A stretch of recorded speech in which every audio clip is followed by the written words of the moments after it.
First off, thank God, praise the Lord, that we can talk about it. Let's talk about it. Come on, let's see what you say. It's the people's debate. Sports mailman Joe with the news. White T Cody opposing views. Sheriff West got picks for you. Milton is the glue.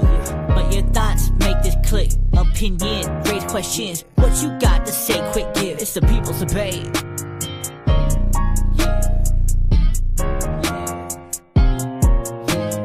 It's the people's debate.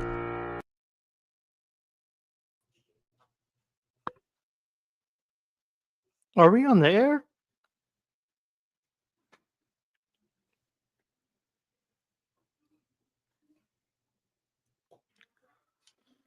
People.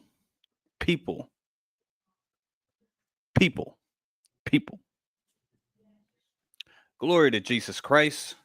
This is the People's Debate.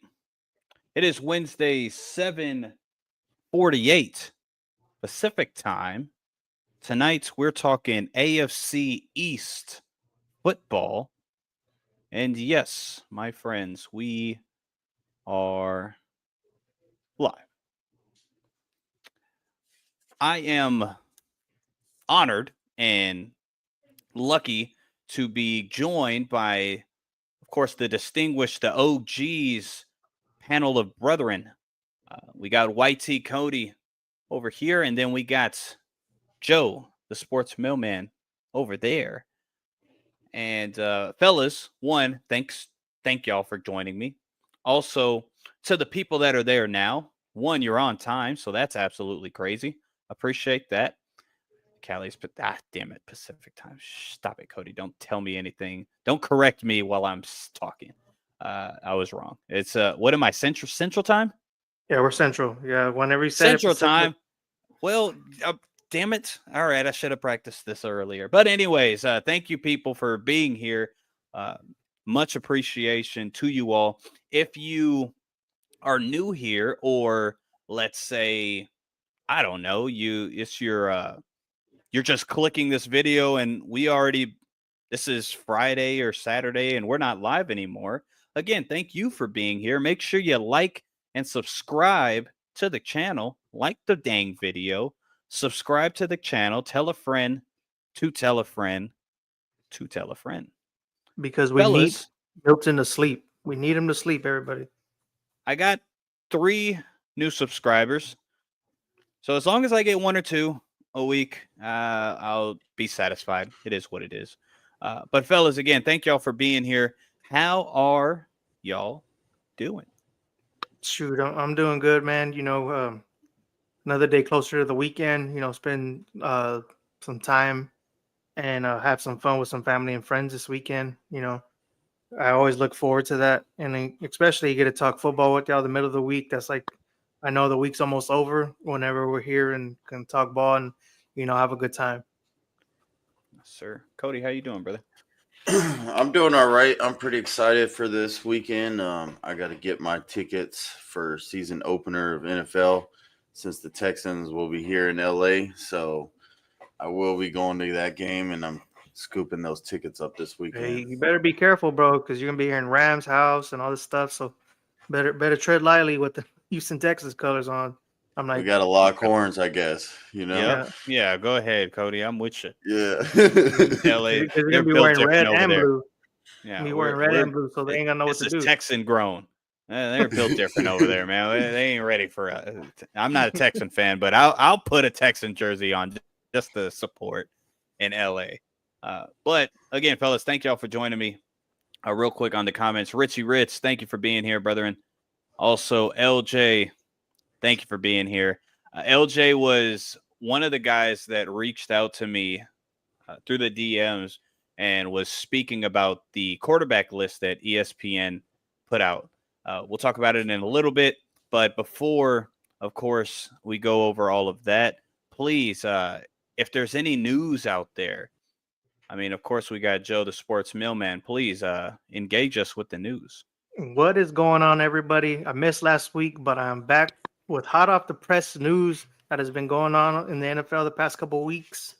The New York Jets did unlike New York Jets things this past couple of weeks.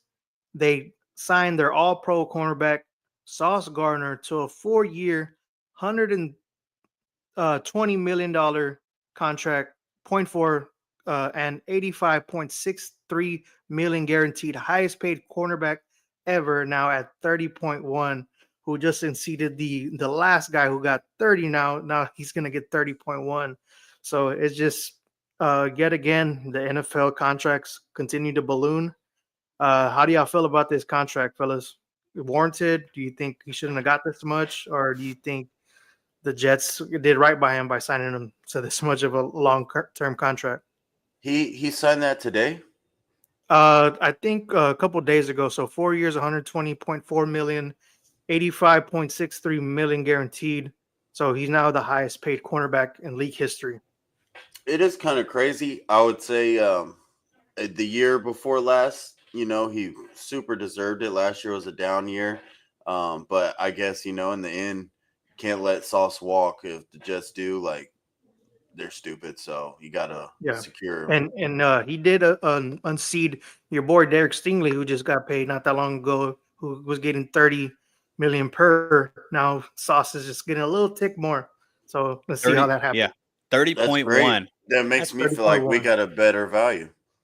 I mean, we got younger and more talented. Yeah, I'm like y'all jumped on it knowing that he had a good year the year before when he signed his deal. So now it's looking like a steal, because if he continues to the trajectory that he's on, it's going to look even better. Right. I think same thing with Sauce. It's like, okay, yes, he had a down year last year. His down year is the best year for a lot of these corners that are number one corners. So we have to put that in perspective as well. The last 2 years, all pro, arguably one of the best corners, depending on who you ask and what kind of style of corner you like. Mm-hmm. So they also got ahead of it. Yes, he got paid, 0.1 more than Stingley. I think that's just wide receivers and corners are petty like that, but they also got ahead of it, because let's say he comes off of a fantastic one of his first or second year. That's going to be 35, 36, 37. So respect to them, and it was well warranted for them to lock him down. Yeah. And then also staying in with the Jets conglomerate, Garrett Wilson signed a contract extension as well, 4 years, 130 million, 90 million of it guaranteed. That's the most money out of a wide receiver that's only played 3 seasons in the NFL. They jumped on him too as well. So luckily the Jets have been doing what they're supposed to do, sign their key guys early before it's too late, and then you end up having to pay 45 million possibly, or even more for some of these guys. Yeah, I only have one negative thing about that. Is Garrett Wilson, in my opinion, he can't request a trade for at least the next 2 years. You took the bag. I don't want to hear you bitching halfway through the season that you want to be on another team. Yeah, I just think he's happy knowing that Aaron Rodgers isn't there, and he knows that Devontae Adams isn't there anymore. I felt like he kind of, in my opinion, he felt disrespected because he was the guy to be the top wide receiver. Then you bring in Aaron Rodgers, which I thought it was going to be work wonders for his career. Didn't really pan out like that. Then you bring in Devontae Adams. So it was just like, are you really invested into him? So I'm glad they told him, like, no, we're going to invest in you. You're going to be our wide receiver one for the future. So I'm happy about that. Yeah, big time, dude. One, I agree with you, Cody.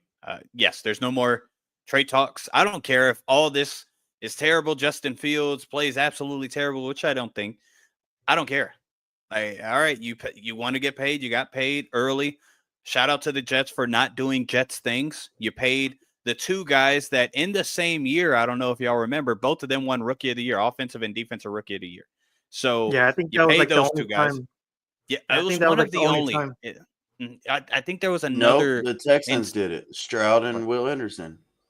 Yep, that's true. Okay, so one of the only 2 times. Then. Yes, I was going to say it's rare, but one, Cody is right, and there was 2 or 3 before them. So yeah, it's Jets finally.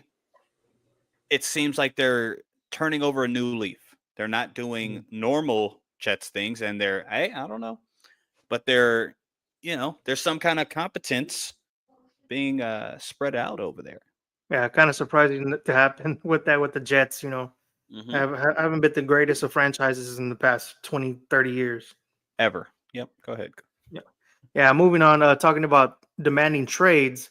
Jawan Jennings is in his last year of his $7.5 million contract, and he said he either wants a new contract or trade me. And Jawan balled out last year, even in the Super Bowl. If they would have won, he might have been the Super Bowl MVP.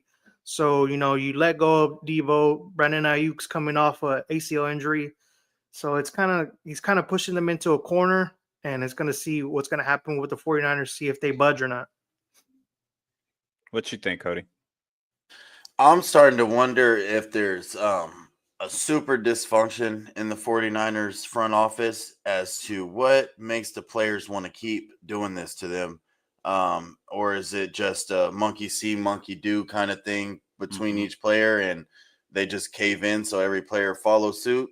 I don't know at this point. But if this keeps trending in this direction, I'm going to start thinking the players feel like they're at the Jets when they're on the 49ers now, because this kind of seems like how they're treating it, right? Mm-hmm. Man, I just think, one, you could be onto something, because I was going to say once we got to the NFC West that the 49ers finally have no outside noise coming in, because you know how they took care of Fred Warner, they took care of Brock Purdy, they took care of all these guys before it got to become a thing, right? They got George Kittle, they got ahead of it, and then here we go. Right before I started writing some notes, Jawan Jennings. Again, from what Joe just said, I get it. He had a great last year. They needed him. He had to be the number one wide receiver other than George Kittle on the 49ers, and he was. He played very well. But it's just, man, you just got an extension. I don't get it. I get, yes, your play last year is worth more than the $7 million you're probably gonna get. I got it. But to say that I need a new deal, I don't know what that means. So I don't want to mislead or misrepresent them. But to say you want a new deal, as in, I don't know, what does that mean? 16 plus 20, 25 mil a year? Right. We know No, they're not going to no. take a contract that's under average at least. And Yeah. is he worth that over 1 year? No, No. no, not at all, dude. But for what he's doing, if you're looking at a player's perspective, or agent for the player, or I love players only and I hate the NFL, he's doing it at the right time, because Brandon Ayuk most likely is not going to be able to start week 1. No. So he's still going to be the number one wide receiver. And they're probably more in dire need, because the 49ers, even though they have an easy schedule, they kind of want to start off hot Fact. from, so I don't know, man. I don't know. Okay. One, I don't know if the deal's going to get done, but I'm not a fan of what Jawan Jennings, him or the agent, is doing right now. If you think it's more of a calculated move, chess not checkers type thing, do you think it's more of like his agent made him do it kind of thing, or Most likely. he All really the- just wants it? A lot of these players, it's all about the agent. It's all the Yeah. agent's doing. Most of them. James Cook, a lot of these situations is strictly, especially if you look up this certain agent. I don't know Jawan Jennings' agent, but Okay. James Cook agent. There's a lot of different agents that's been doing this historically with other players Yeah. as well. Well, luckily James Cook I think he's actually going to all the Yes. OTAs and stuff like that. Which So is a good luckily sign. he, because it's a running back with him, so he knows he has to show up and kind of continue to do historically good things to try to get a contract. And Wide also, he receiver. said, go ahead, sorry. No, I was gonna say wide receivers historically, like you don't even have to be that great, and you're gonna get a good contract. So I'm like, Jawan Jennings is popping off at the right time, especially with San Francisco. Other than George Kittle, he's the second best pass catcher that they have right now. So they need him because Ricky Pearsall hasn't really turned it on just yet. Unfortunately, he did get shot, so we haven't been able to really see him progress. That's not an excuse no more. You got to stop. Tank Dell got shot and bounced back in like 3 weeks. Yeah, then he got hurt again, but that's another thing. Whoa, the shots fired. All right, Yeah, but yeah, it's just Literally. they've That's invested good a one. lot of That's money everywhere else, so it's like they backed themselves into a corner because Brock Purdy gets that historic deal and all these other guys are getting their deals. So it's like one position group or one side of the ball is gonna have to suffer, and it's looking like I hope they start telling themselves like we can't continue to give everybody just money just because they cry a little bit. Like they have to just like put their feet in the sand and be like, this is where we're gonna stand on. Yeah. I hope they do that with Juwan. I like Juwan. I think for all you fantasy folks out there, I think he's a good pickup, especially where he's going. Yeah, like is he worth $20 million? No. Probably not. Like I'll probably hinder between the 13 to $17 million range. Right, sure. If he's getting, let's say, he doesn't want 7. You want to double that, get 14. Okay, sure. Like but 14 anything more than that is kind of crazy, dude. Yeah. Yeah, incentives. Yeah. Go ahead. Sorry. Yeah, and then moving on to a guy who actually got the bag. The Kansas City Chiefs paid their now highest paid guard in history, Trey Smith, to a 4-year, $94 million deal with $76 million guaranteed, the most guaranteed ever to a guard. When I saw this number, I was like, are they serious? I'm like, granted, he's okay, but for 4 years, $94 million? Yeah. What? I was like, what? I guess you don't.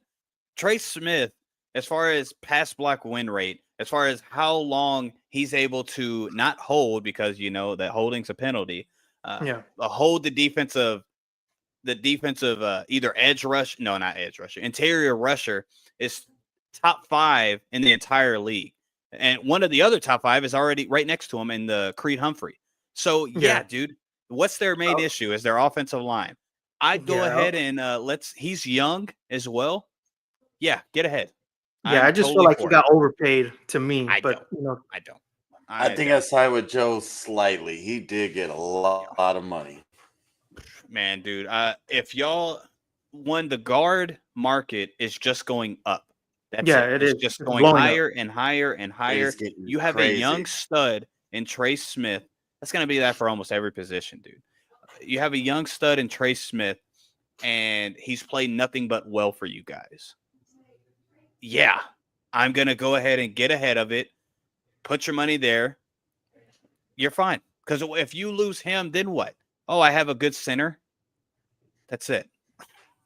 I get what your guy's saying. It's a lot of money. I agree. But it's well worth it, especially if you're Patrick freaking Mahomes. What cost them two Super Bowls is that. If you look at it as strictly a head of the curve move, I can see it being good. Yeah. As long as he keeps up to production. Of course. Like you have to like same thing, Sauce Gardner. We can't say, oh man, he had a great first 2 years and then he just stays like this because he got paid. No. Now since he got paid, he has to play for what he's getting paid. You know what I mean? Same thing, Trey Smith. And I think he will. He's getting nothing but better. And I'm not a fan of the Chiefs at all. But good move for them, in my opinion. Yeah. What else you got, Joe? And then moving on, man, the last bit of news, but there's some other news I got. But Ryan Poles signs a GM extension to stay with the Bears for the next couple seasons. So I applaud the Bears the way they've been moving around these past couple seasons. You know, you get Ryan Poles and he's kind of changed the trajectory of the way the Bears are looked at. Then he goes out and get Ben Johnson, the key offensive coordinator that everybody's been trying to get. So hopefully the Bears continue on this trajectory this upcoming season with the Caleb Williams and co. And, they continue to make playoff pushes this season. Yeah, it's all trajectory because y'all know me. I mean, Joe, you've heard me say it. I love Ryan Poles. I think he's doing a great job. But we're seeing the little small, minute things. It hasn't equated to wins. No. Yeah, I mean, him as a GM, he has a bad record. But anybody that knows or follows the Bears, they're moving in the right direction. So I applaud the Bears for that. Yeah. Yeah, and then the last bit of news, man, we were talking about this off air. The Joy Taylor drama has officially ended at FS1, and some other shows were also canceled in the process of this. Emmanuel Acho also lost his show as well. So it's crazy to see FS1 on a downward spiral after all that stuff that came out with her. Yep. Is it warranted? Possibly so. But, some of those media personalities that they had with her, it's going to be interesting to see where FS1 moves going forward. Look out for that Joy Taylor OnlyFans coming soon, because that's going to be a new job. Oh, dude. Well, I wouldn't if Joy that that news is its own show. Honestly, I Yeah. could go on for 30 minutes and kind of go into It's like a about Netflix special. You can have like a the Dude, documentary. can we be allegations. honest here? Go ahead. Though Joy Taylor just at her job at the sports reporting, she sucked, right? Well, Even so when she worked with Colin, When she she first sucked. started, I feel like she was good, but then it was just she kind of changed her mentality of way she was like looking at stuff, and I just the think, arrogance started showing, yeah, and I get confidence. I totally get confidence, but She thought she was hot shit, boy. right. And her, don't get me wrong, a lot of her takes, she looked good on camera because the people that she was going against did not have good takes. You know what I mean? She wasn't going against competent folks or logical thinkers or anything with anybody with any kind of substance. And she knew how to speak. She knows how to speak. I give her that for sure. But yeah, I don't know. I think she was put in a position very quickly for not having any kind of background. She was like a radio host, and then she got good with the guy. because The reason why they all got fired, the main guy that created Speak and all of that. Yeah, yeah, and so all those shows were his shows. Yep. So And so once he got kicked off because of the allegations, all were mainly against him. Then stories started rupturing with her and him, and then Yeah. her and Smoked her own Acho. stuff. yeah, well, because she got started. I remember she got started with Colin Cowherd. She would be like the guy on the side that the Colin Cowherd moderator. always had, Yeah. the moderator. So Mhm. that's where she got her start. So let's see what happens. Like I would not be surprised if ESPN does some crazy stuff and says, you know what, screw it, let's try to get ratings and bring her on First Take. Well, the thing is, it's all about what if are they going to just stay allegations? Then yes, Joy Taylor has that ability to put herself in a situation, or people just want to put her on there because of the social media presence that she has, all of that kind of stuff. So Yeah. I could see it. I just, with all of that playing out the way it did, Emmanuel Acho and all that, and the show specifically that got canned because Colin Cowherd, the herd is still there. First Things First is still there. Why? Yeah. Because I disagree vehemently with a lot of Cowherd's takes, I but hate that show. they have substance. You know what I Yeah. mean? Like I totally agree with you, Cody, and I think that's a whole nother story. But when it came to like Speak, that show annoyed me, dude. I couldn't believe Yeah. that was Paul Keyshawn, I think it was Pierce, Keyshawn. Paul Pierce, I right? couldn't stomach it. Paul Pierce should not be on television. I Right, don't I don't know how he understand. keeps getting jobs. Like him, I was like, bro, how is that even possible? Like I think FS1, in Fucking my opinion, football. what they should do to me is what ESPN did and let Pat McAfee kind of become like the figurehead for them and kind of let him go wild. I think what they should do is get Gilbert Arenas and let his crew go take over on FS1. They'll probably do something like that, or all the smoke kind of stuff, or do something of that Yeah. sort. They'll probably pivot to that. But yeah, Acho.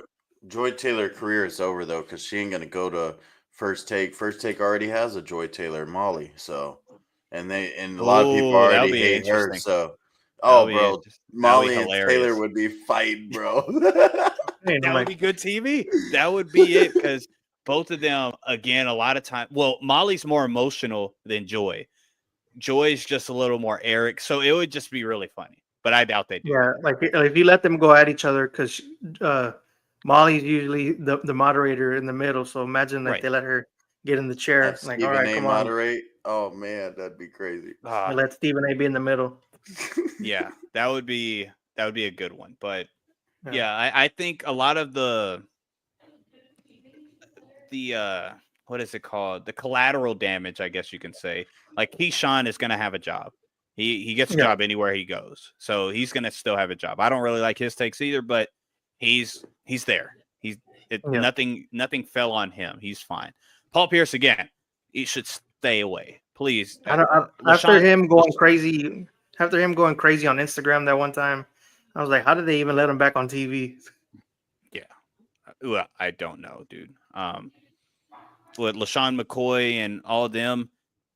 Again, I wasn't a fan of their Chase McDaniels, though, I fallacious. liked him. I liked him when he would talk. Chase Daniel, because he would make points, and sometimes they would be flawed, but nobody would attack the argument, and that would just frustrate me, and I would turn it off. So again, yeah. But Yeah. anyways, go ahead. No, because Shady, whenever out here Shady talk, I'm just like, you can hear the biasness, well, especially when he would talk about Dak Prescott all the time. He'll be like, "Oh, Dak's ass," and this and that. I'm like, bro, like you got to talk like you're a media personnel at the end of it. Like I know you're a player, and you played at the highest level, but now you have to show like, all right, talk with common courtesy, talk like you've been there before. Oh, bro, but his arguments when his argument would fall on its face and somebody called it out and it wasn't on the group, he would literally say, well, this player wasn't a all-pro Hall of Fame player, so why should I listen to them? Like, what are you talking about, dude? Where's the argument in that? It's no argument. But anyway, shout out to FS1 for kicking the can on all three of the shows. I don't know the morning show, whatever else got kicked off. I have no idea. Breakfast Ball. It was with that. I can't remember that guy, but I know Mark Schlereth was the other. I like the host that would run the show. He was like a bald guy. Can't remember his name right now, but I liked him. Like the way he would talk. He was almost like their Mad Dog on FS1 for ESPN. Terrible show name though. I'm glad they threw that one away. Yeah. Well, let's see. Real because quick on so much drama in the media right now all around. Yeah, well, it's slow, right? So it feels like a scandal, bro. It doesn't even feel like real drama. It just feels like goofy money grab. Chase hates Jalen Hurts. Shout out to Shady. I don't think he does, man. When the arguments that he makes against Jalen Hurts, they're sound. And he'll say that, oh, I don't think he's bad, but I just think this. And then again, they just start going into circular reasoning and Chase Daniel. He's a backup quarterback. So that's also where a lot of people just laughed at him. But it's again, like Orlowski. Yeah. Oh, I would rather listen to Chase Daniels talk than Orlowski, because Chase Daniels at Mizzou, boy, was he was a baller. And then Dan Orlowski played at UConn. So whenever I hear him talk, I'm like, bro, like don't get me wrong, like you played college ball. You did exactly what you're talking about, Milton. Thank you. That's why I'm about to let him finish. Go ahead. I just like Chase Daniels does not act arrogant. Whenever Orlowski talks, I'm like, bro, why are you talking like that for? Like, just make your point and don't like try to make it like you're bigger than it. Right, but I think in all that media, they always have to do extra because that's where you get the viewers. That's why I hate it. I can't watch a whole episode of much because of all the extra drama that they want to impose, when you know if that player you're talking about in that way, in that manner, was right next to you, you wouldn't be talking that way. So stop talking that way. And that's not even like a tough guy thing. It's just like a respect thing.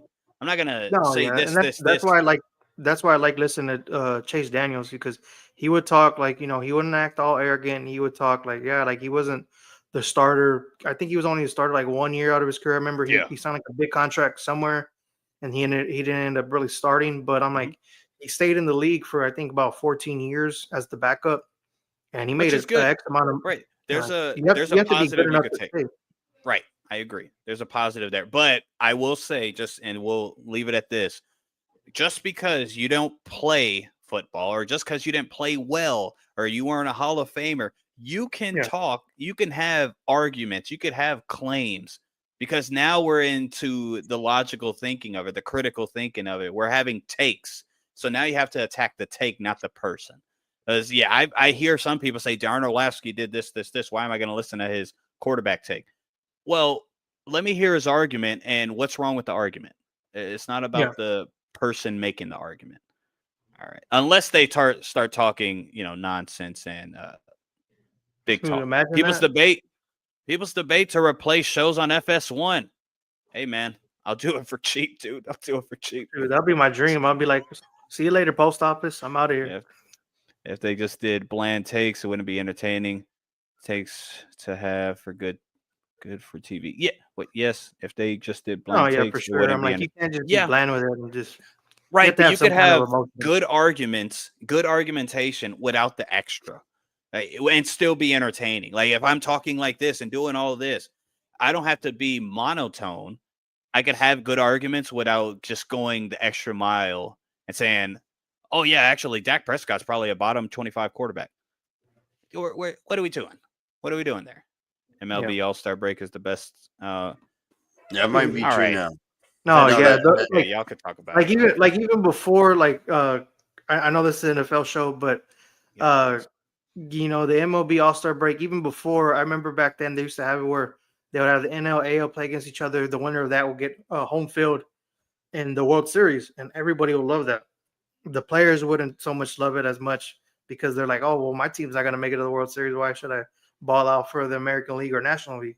But they brought the swing off because they went into extra innings, and that was magical, man. And then they brought back where the teams, like whoever you're playing for, you wear that team, not an all-star game jersey anymore, which I hated. I'm glad that they're letting them wear their home or road jerseys, and that was just magical to see. You know, I felt like a little kid again watching the MLB All-Star game yesterday. Yeah, not a baseball You're fan, so don't really care.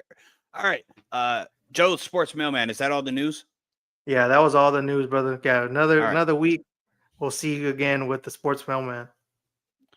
I got one thing that's been going on as far as why don't I keep kicking Cody out?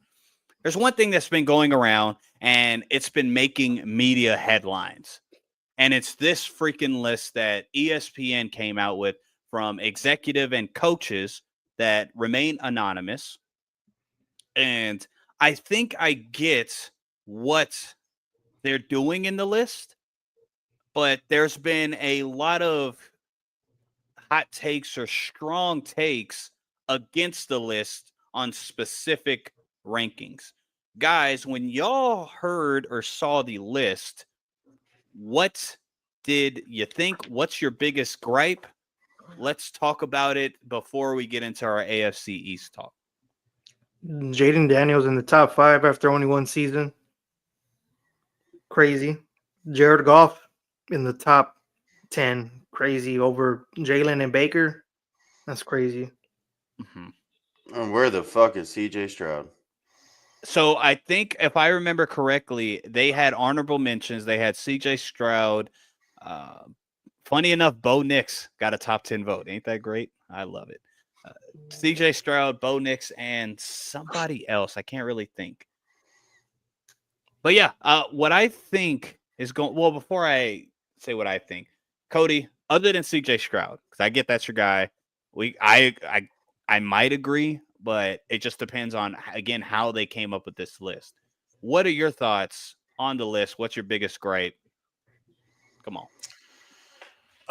If I just talk about these 10 guys, I would have to say definitely Jaden in the top 5 and Jared Goff.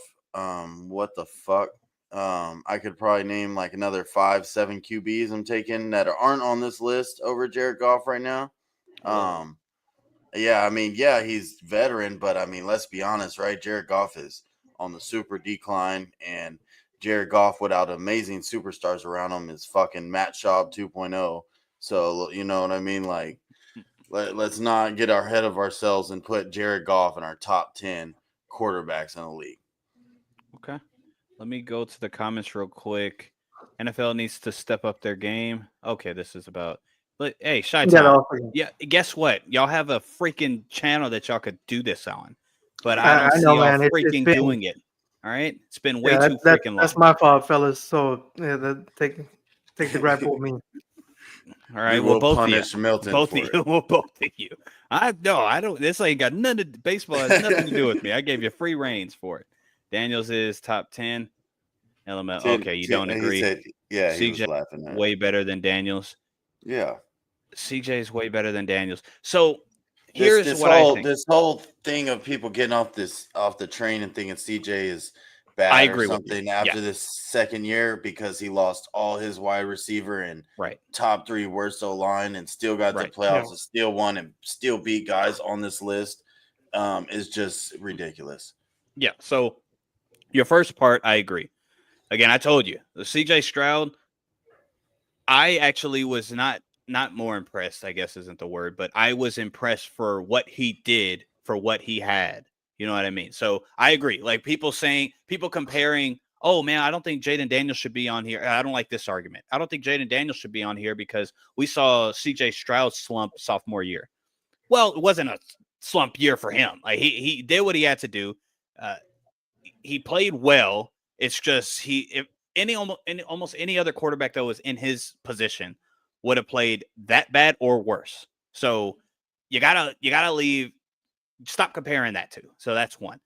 I think because it's executives, I don't agree with the list, by the way. So let's just get that out the way. I'm not saying this list is correct, but what when you're looking at it with a critical mind, you gotta try to figure out how were they thinking, or how do I steelman this? And logic, people should understand, or debate. That's how you should understand it. I think because it's executive and coaches, it might be okay. These are the top 10 players I would want running my organization, starting my franchise. This is what I think. I don't know, but because it's executives and coaches, that's what I think. I think that's the criteria, if you might say, because it can't be just from last year, because Patrick Mahomes wouldn't be number one, right? Because you would say, okay, if it's Jaden Daniels is in the top 5, it's because of last year's play. But Patrick Mahomes was not the best quarterback last year, so that wouldn't be the thing. It can't be. I don't think it's projecting for next year, because I don't see how Jalen Hurts or Jared Goff is above Jalen Hurts, above Baker Mayfield, above CJ Stroud. I don't see it. I disagree with Cody on Jared Goff is on a decline. I disagree with that, but I do agree with when you don't see him with the amount of weapons, he's not as great. Sure, but he still has his weapons. He doesn't have his OC, but he still has a good amount of weapons on his team right now. So I just trying to gauge what I think that's what's going on this list. Do y'all see that, or do you think they were going about it a different way? How do you think the criteria? What criteria do you think was used for this kind of list? I kind of thought they were kind of doing like best passers in their opinion, because how they had Lamar 4th. You know what I mean? Yeah, he's out of the passing. I would choose him 4th of those 4. Right. And then Jaden Daniels, I'm like, okay, he does pass the ball good. But then you got Jalen Hurts. Right. Then, over CJ. You know what I mean? That doesn't make sense. And so I don't know where they went with this direction. I don't know if it was like you said, team or players to lead the team, or if I'm drafting today. I don't know. These things are really weird. What do you think, Joe? Like, what do you think they were? How would you make sense of this list instead of before? Like, obviously, we all disagree and we could tear it down, but how would you make sense of it? Yeah, because I'm trying to put it together, because it's just a confusing list. Because the core 3 or the core 4 are there. Right. I'm like, you can put them how you want, but then after that, 5 through 10, it's like should Jaden already be a top 5 quarterback after one season? Probably not. Matthew Stafford, he's another year older, but when he's on, he could be a top 4 quarterback in his own right. Justin Herbert hasn't fully put it together in the postseason. I'm like, last year after he showed what we're all surprised with him helping lead his team to the playoffs, he crapped the bed a little bit in Houston. And then Jared Goff, how is he going to be without his offensive coordinator that kind of revitalized his career? So that's going to be interesting to see. Jalen Hurts coming off of a Super Bowl win, probably one of the most criticized Super Bowl quarterbacks in history. And then Baker Mayfield has resurged himself too. So it's like, what are we trying to put this list? I feel like the 4 was like, all right, this is a given. If it wasn't there, everything will be going crazy. But then after that, it was just like, let's just throw everybody on the list on the wall and see who sticks. And then we're going to put it out and just have everybody go nuts over it. LJ says it feels like a popularity contest. Only reason I disagree with that is CJ Stroud is pretty popular. And then Jared Goff love CJ Stroud. Jared Goff is not popular at all. So I wouldn't say that just because of that situation. I was also on what you were saying, Cody. was like, okay, maybe it's thrower of the ball once I saw Pat, Josh, and Joe. Because you can't really put Joe over Lamar, even though I've historically always have, because of what's happened as of recent. But as a thrower of the ball, I think easily there's no debate. You definitely can. It's really Joe and Josh that you could kind of debate. But then again, like y'all said, Jaden Daniels already being above Matthew Stafford, above even Justin Herbert. I get there's a lot of Herbert hate, and I get why. But as far as just, again, mechanics, what? I don't see that. I definitely don't see that. So I don't know. I was just wondering where y'all think they were gauging this. What do you You think the said it was criteria was? owners and executives. It was executives, Executives and coaches. coaches. hmm So that's what Sorry, y'all both talked. What'd y'all say? executives and coaches. Okay, maybe it's in order of who they would pay or something. If I can't get this guy, I'd give this guy the max contract right now or something. I don't know. A lot of some of the podcasts that I watch, they were really hurt on the Jalen Hurts at number 9. Now, I can understand that. But again, the arguments, hey, LJ, if you're still there, if you have an argument, please put it out there. Hold on. You put it in scouts as well. And scouts as well. Yeah. Okay. So that's where I'm thinking, like, mechanics. This is the quarterback I would start my franchise with. This quarterback I would pay, like you said, Cody. But with Jalen Hurts, I get the success, the team success, and how he's played in the Super Bowl and even in the playoffs. But that doesn't just grant you, just because of, he went to 2 Super Bowls and he won one. Again, a couple months ago, I brought out the list. I got Eli Manning. What about him? In his era, he wasn't. Russell Wilson, when he went to 2, won 1, played well. He wasn't top 5, top 6, top 7. So, whoa, Russell Wilson was top 5. And when he went to the 2 Super Bowls, it was a second year and then third year. He was not. After that, he became Russ. Let Russ cook. It was after that. I get what you're saying. That's what he I mean. didn't reach his saying, full prime, but I would argue he was still top 5. I definitely would not. He wasn't above Drew Brees. He wasn't above Tony Romo. I'm talking about the year. You could speak on Tony Romo was this. You couldn't argue that he was better than Tony Romo. I can't though. You couldn't. I could. Like touchdown interception ratio, yards, QBR, what passer about rating, accuracy? Yeah, accuracy, completion percentage. and all of not it. just completion percentage, but like you say, your risk of throwing the ball and your what's your fucking favorite stat you love to use? Turnover worthy plays. Yeah, all that shit. So, yeah, Tony Romo had a couple more, of course, but he threw the ball almost twice as much. So again, that's why I think it's a fair comparison with Russ. I would have to go look at those numbers. Please do, and let me know. Show. Yeah, please.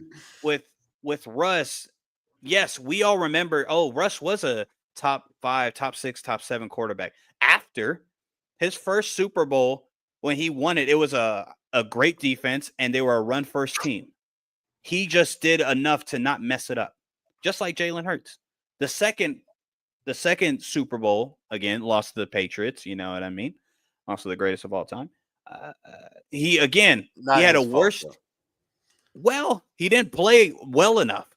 That, you know what I mean? He didn't play well enough. He made a wild play, but that was just because, at the time. They would have called the right play. He would have played well enough to be back to back. Historically, right. Right. I'm not mad. I get it.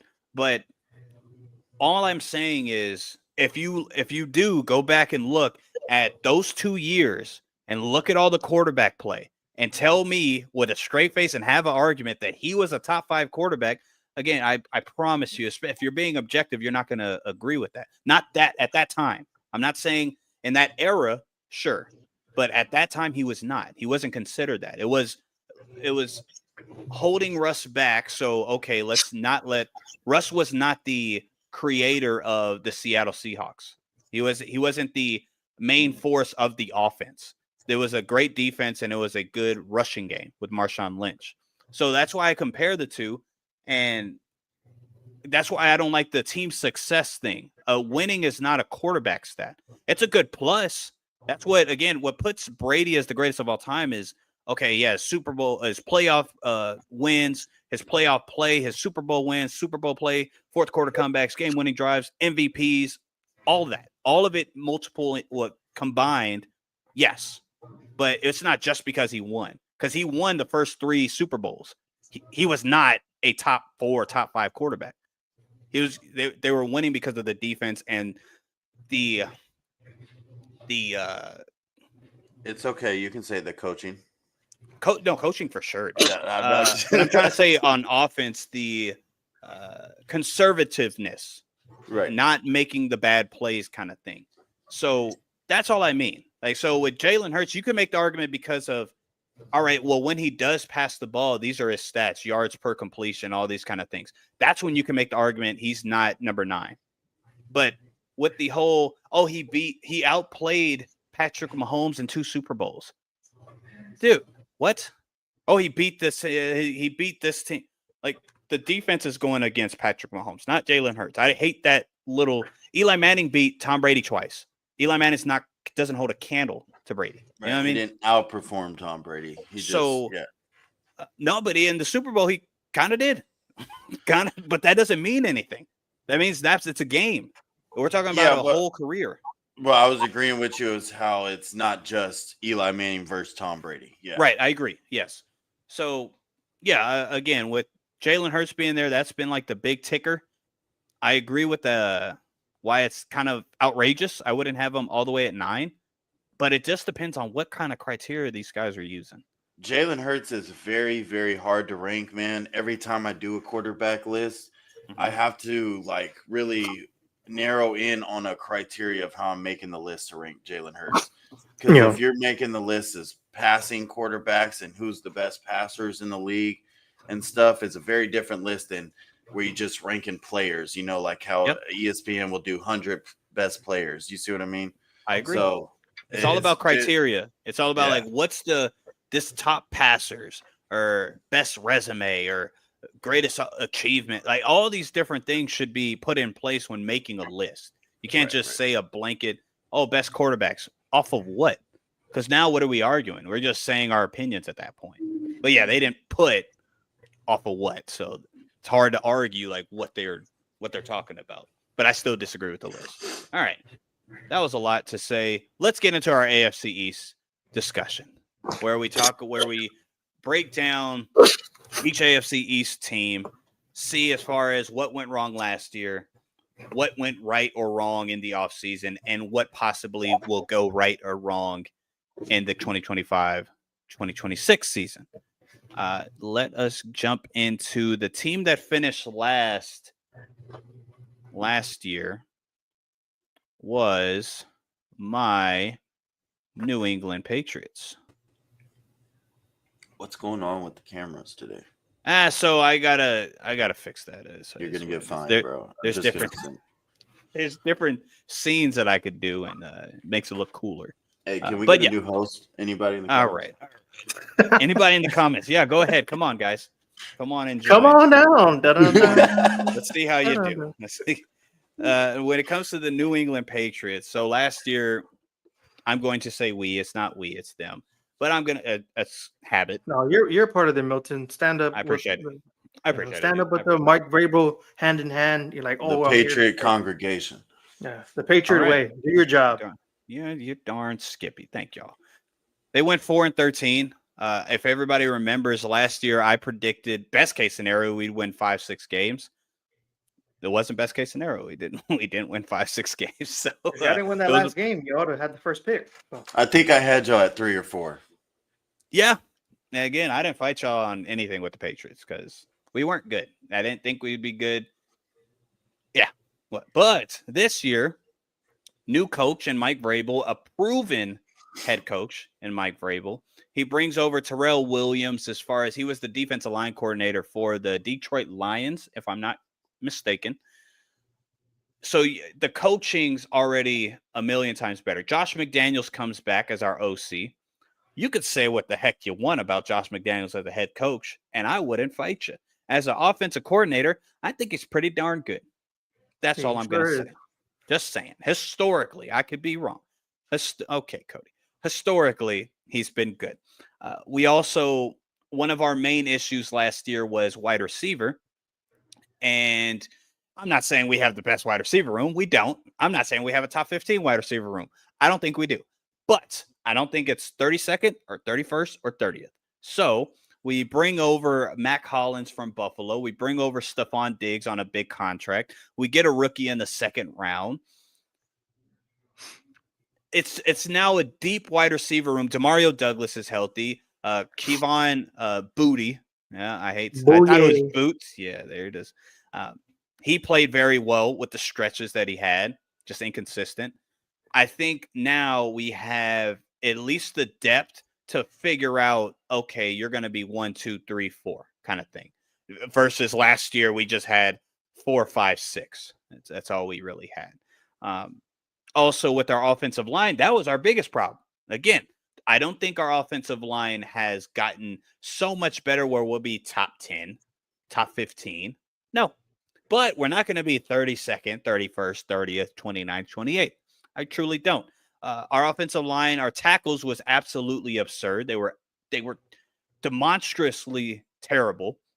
Our right we had our guard, our best offensive lineman in Mike O switched to right guard to right tackle, and he played okay. But again, same thing with Joe Tooney. That's not your position, so you're going to let some stuff go. So we move him back to right guard, which is his position. Our center's fine. We bring over our left tackle, Will Campbell, from the draft, our number 4 overall pick. We bring over Morgan Moses, and we bring over the center, Bradbury, which now, again, as a collective, if they play well together, if they mesh well together, I think it's going to be a good offensive line. Our offensive line coach, if you remember this name, Doug Maroney, he was the head coach of Jacksonville. Not a great head coach, but his offensive lines was always pretty good. So I'm hoping that's a plus or anything of the sort. Also, last year, we were second to last or last, depending on where you're looking at, in pass rush win rate, pressures, all of that. So how do we fix it? I don't think we're going to be a top pass rushing unit, but Harold Landry, Chazone, Milton Williams, Spillane coming over. We brought over a unit of guys that's going to at least help in that. Christian Barmore coming off an injury. He's going to be back. Keon White hopefully taking another step. He was our best pass rusher, which isn't great, but if he gets better, that'll be great. Our secondary was already decent. Don't get me wrong. Kyle Duggar got shredded last year. For whatever reason at the end, having not an adequate pass rush will do that. But our 2 safeties are coming back. Christian Gonzalez, in my opinion, is going to take another step. And then, of course, we bring over Carlton Davis. And Carlton Davis, when he was healthy, playing with Detroit, solidified his side of the field. As far as passer rating allowed, he was one of the top 7, top 8 in passer rating allowed. And then you pair that with Christian Gonzalez, I think we're going to have a top 5 secondary as far as play-wise. So I just think everything that we did in this offseason completely revitalized, revamped the entirety of the team, not just offense, not just defense, but culture as a whole. So I do love our chances of definitely not winning 4 games. I think we'll win much more than 4 games. And as far as how many games, we'll get into that in a little bit. But when it comes to our offseason, Joe or Cody, did you like it? Did you dislike it? Did you see some holes? Talk to me before we get into as far as the predictions. Y'all upgraded y'all's running back room, which I was really good. Y'all upgraded in the draft, and I was happy about that. And then Mike Vrabel as y'all's head coach, I was so glad that he is now back with New England. I know he was a player, now he's the head coach. So that is interesting to see how that regime is now going to be. Is it still going to be the old school New England Patriots type of mantra, or is it going to have like a little bit of a different flair in it as well? So, and then y'all bring in Campbell to be the blindside protector for Drake May, which I just think that's going to be 10 times as greater for him this upcoming season. I feel like Drake May is going to shock a lot of people this year, and I can't wait to see how he's going to be on the field.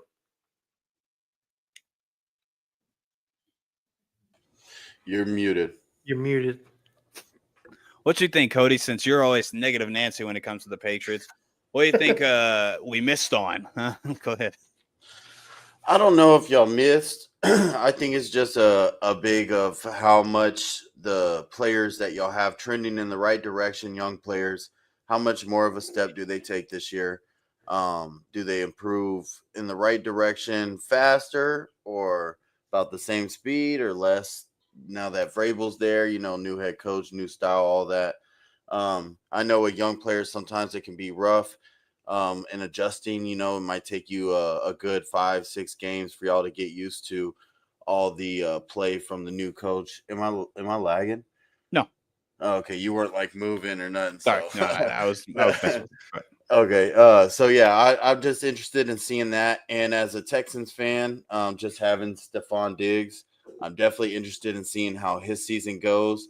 I know when he came to the Texans, there was a lot of this Stephon's a diva, and he's going to ruin the team and tear the team apart, this and that.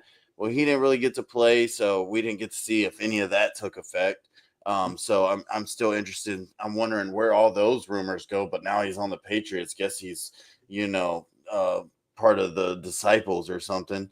No, he's being a toxic person right now. With yeah, and then I was just about to get to that, and then I was like, I do want to see how this mid-season Stephon Diggs thing goes with Cardi, because that feels like a Joy Taylor situation all over again.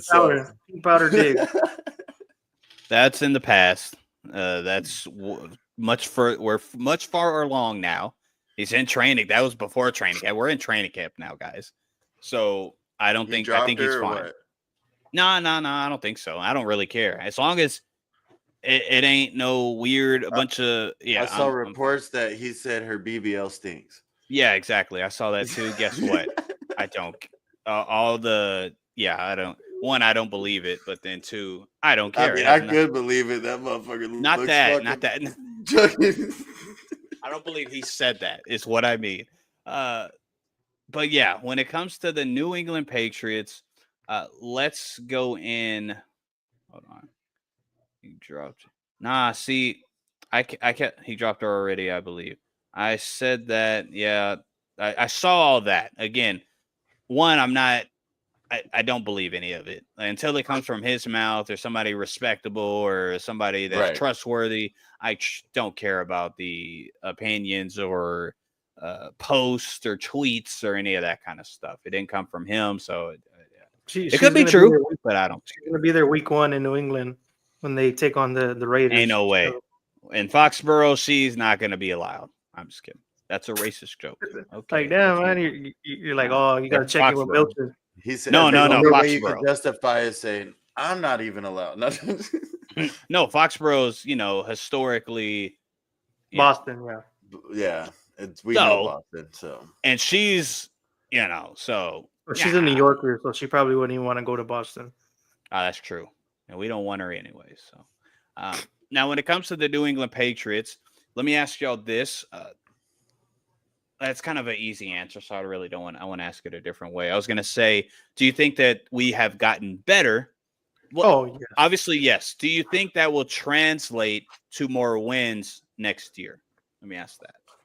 Yeah, I do 100%. Drake May another year under his belt, and then you upgrade your OC with McDaniels.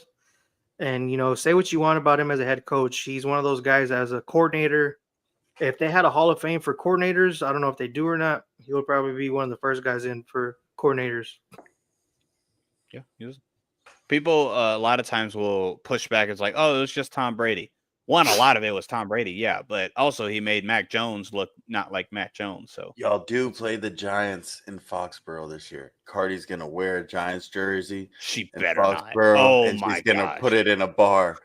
Oh my God. She'll be dead. Well, she's not with Stephon Diggs, is what you mean, right? She'll She'll show be up up in even the if box. You know what it is. I mean, she's too rich to be down there with some drunks, but Yeah. even if they break up, she's gonna pull up to the game and drop a new song or something. yeah, she gonna shoot a video in Foxborough boxes for a rap song with giant shit on. All right. All right. Let's get into the predictions. Y'all are going off the rails here.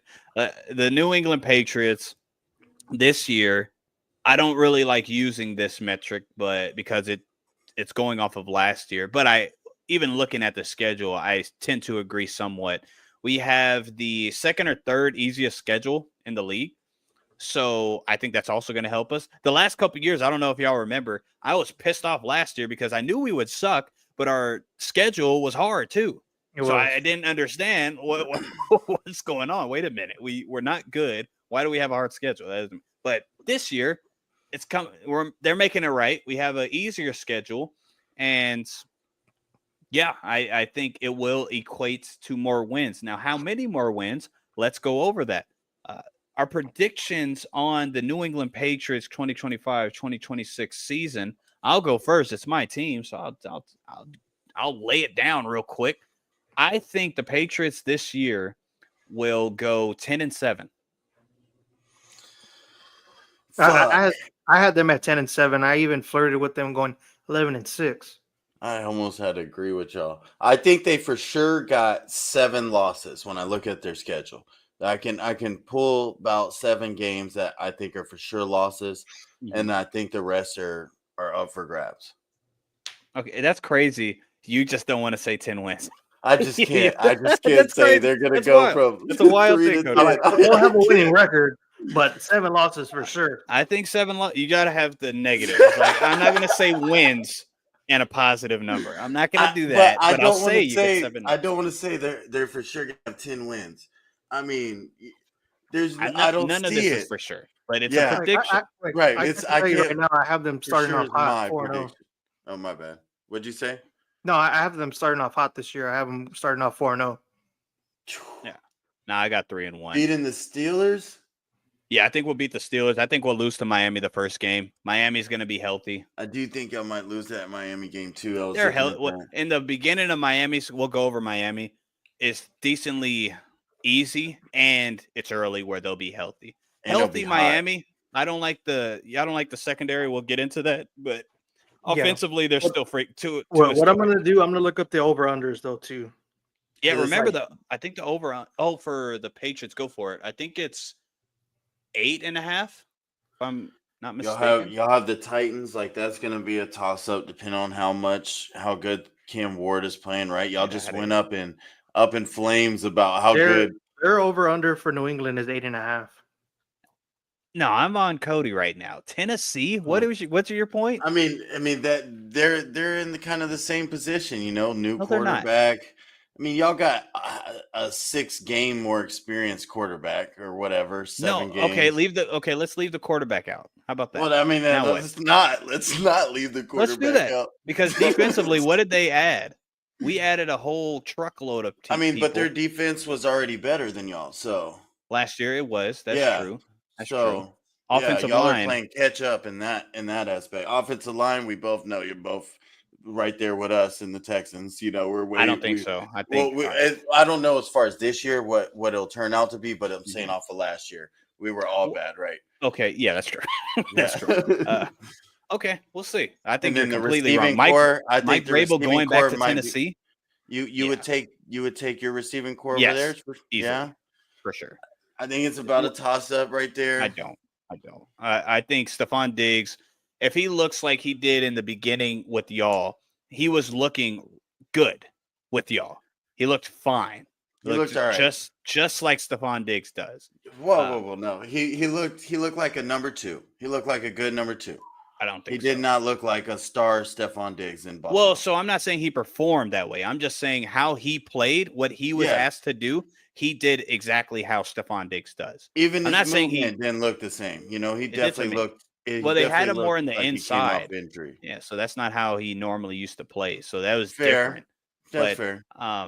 Because of course Nico's the X. I got it. I get right, it. right. but so he was in a different position. So of course that's going to look a little bit off. But what he did, at least on the field, showed me again. This could be totally different. He could get hurt again.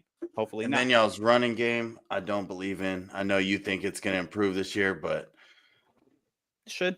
It's all about offensive line. If our offensive line is better, it will improve. Last year, our offensive line couldn't hold a block, other than one side. Mike O was holding his side, but that was it. You know what I mean? So it all depends. That's why I prefaced it with the first beginning of pass rush and offensive line, because those were our two huge, terrible positions. And I think, but if both of those are better, yeah, I think we're leaps and bounds, and also leaps and bounds going to perform better than Tennessee. But that's where this isn't a Patriots versus Tennessee. Yeah. I feel like y'all are going to be about the same, that really like 6, 7, 8 win range, Well, see, now you're contradicting. Okay, so because you said you said seven the Patriots are leaps and bounds above Tennessee, and I don't know. I don't think so. I do. Yeah, because Tennessee, my wins for Tennessee was what? 5 y'all wins. might have I think we doubled that schedule. Y'all might have but an still, easier schedule. that's what I mean. I think they're going to win 5. I think we're going to win 10. That's double. So I think we're All right, I'm locking in 8 and 9. All right, fair enough. That's not bad. That was on my high side for y'all. That's gonna be bad. Okay. Pass wide receivers over Titans for sure. Yeah. Calvin Ridley's at number 2. So. That's how I felt when y'all were saying the Texans gonna win, going 10 wins or something. What'd y'all say? 9 wins? I said 10. I said 10 last year too, and y'all got 10. With 8 wins or something. Well, that was Jose. Yeah. Yeah. I think AFC South is better than what Jose thinks. Okay. Y'all's Joe, you didn't give me your record prediction. Sorry. Yeah, I said 10-7. 10-7. Okay. Yeah. Cool. Yeah, Cody is doubling down on Pat's losing. Yep. He started Just talking not more improving and that great that fast. Well, I don't think it's that big of a leap because, like you said, it's an easier schedule, and yeah, we're better. The schedule does help a lot. Y'all do play. It does, Dolphins, though. It depends Giants, on Jets. where you're playing at and the time, for the weather wise and stuff. It does. Certain teams that are usually playing in the South, and you play somebody like a New England or a Buffalo, those teams later in the season. A lot of those guys don't like to get hit and popped in the mouth when it's like 20 degrees outside. No, for sure. That's true. All right, let's go to the team that finished second to last. That went, what'd they go, 5 wins? I have no Miami? idea. No. The Jets last year. Right? Yeah. Jets last year, I think, won 5 games. Yeah, 5 games. Yep. Okay. Yeah, And their over under is 5.5. Yeah, they're gonna hit that again. Okay. Let's talk about it. So, with the Jets last year, it was a poop show when it comes to coaching, Aaron Rodgers drama. The offseason was just drama. Well, yeah, that was the main thing where I just said, I don't think this is going to – I was scared of that, and it started showing itself. So, I'll consider that in the same bubble as just Aaron Rodgers drama because that's the only reason why he was there. So that, and then the defense was playing well. Robert Saleh gets fired. The defense falls off a cliff. So they just became inconsistent. They played well in some games, but very fairly inconsistent. Also, they basically had like no running game. You had a running back by committee in Breece Hall and Braylon Allen, and they would take Breece Hall out, put Braylon Allen in for random stretches, just random stretches. Didn't make sense. Like, I get if it's at the goal line, Braylon Allen's big, I got it. But it wouldn't even be like that. It'd just be random. Just random. It'll be third down. It's like, well, the third down back should be Breece Hall. I'm confused what's going on. But again, Nathaniel Hackett did Nathaniel Hackett stuff and didn't make any sense of anything. Also, injuries played a part on their defense as well. What they gained this offseason. Obviously, a coaching change. Like you bringing over, what's the coach's name? Aaron Glenn. Aaron Glenn. I'm not a big fan, but we'll talk about it. But it's a change. It's a no-nonsense, straight football kind of guy. That's good. It's a good change. You bring over the offensive coordinator, the new offensive coordinator, Tanner Engstrand, which is I think he was the passing coordinator, the quarterback's coach for Detroit. So that should help as well. Justin Fields comes over as kind of like respectfully, a Band-Aid kind of approach. But if you hit the ceiling or you hit the upside, this can be a very tricky offensive team because the offensive line also is healthy. One, last year, people that would, because y'all think I defend Aaron Rodgers, which I do, depending on what your take is. But a lot of people that were defending Aaron Rodgers unlawfully or unlogically was saying, oh, well, the offensive line. The offensive line didn't play that bad.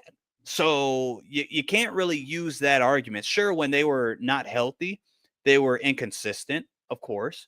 Sure, in some blitz packages, they were inconsistent. That happens with a lot of offensive lines. But whenever Vera Tucker got back and he was healthy, they played fine. They weren't a bottom tier offensive line. So in the draft, they shore up the right tackle spot with, I forgot the guy's name, but Mimbu. And I think the offensive line is actually going to be a good, young, quality offensive line. On defense, here's where it goes negative. You get rid of DJ Reed and you bring over Brandon Stevens. Brandon Stevens is not a good cover corner. He never has been. I don't think he ever will. He's not young. So I don't understand that move. You could have just paid DJ Reed. I don't think it would have been a crazy price. So I really didn't like that move, but you moved on that. As far as linebacker, Sherwood's back. That's going to help. Yeah, they let CJ Mosley walk. See, yeah, they got younger, so I'm not too mad at it. CJ Mosley didn't play bad, but Williams and Sherwood, they'll be fine. The defensive line, what's his name? Jermaine Johnson? Yeah. Jermaine Johnson will be healthy, so hopefully. That's going to help. Well, yeah, hopefully. That's your pass rush right there. We've got another one. Yeah, that's true.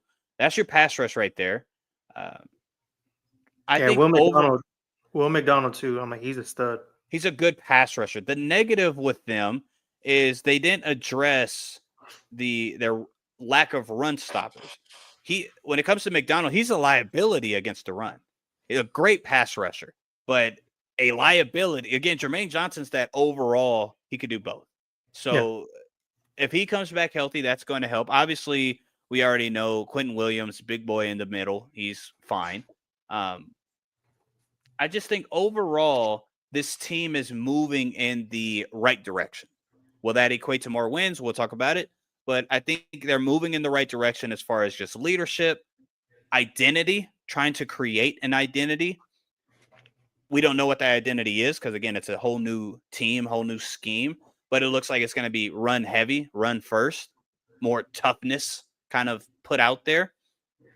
So I think overall, from last year, this offseason, the Jets did get better. Do you guys agree?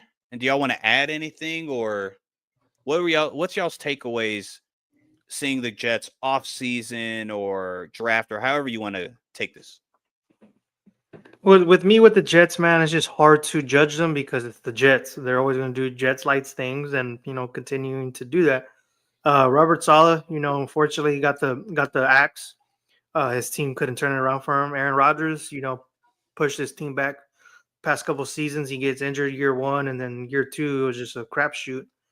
And now, you try to turn the keys over to Justin Fields, and it might be too late for him this late in his process of being a quarterback. So it's like, what are you trying to achieve now with the future and limbo? Because of course you signed Sauce and you signed Garrett Wilson, two cornerstones of your franchise. But then after that, what kind of team are you going to try to build around those guys? Because at the end of the day, you need a quarterback to try to lead you. And if you don't have that, you really don't have nothing. So you need to find who your single caller is for the future fast. I'm like, unfortunately, this past year in the draft, there wasn't There's only like one, in my opinion, with Cam Ward, who could possibly be a franchise quarterback this upcoming season. There's going to be many plethora of quarterbacks in this draft that can change the franchise, I think, possibly. So hopefully, they get it next season and they just see what players for the future are going to be the guys that they need, that they try to build around. So it's just going to be hard for them, in my opinion, next season. Let me ask y'all, do y'all think Justin Fields can – I know you said it might be too late for him, but when we saw him last year at Pittsburgh, he did – again, the wins thing, I don't care. People keep saying, oh, you went such and two. I don't care about that because, one, it was an easier schedule. As we talked when we were discussing the Steelers last year, the latter half of the schedule was the difficult part, right?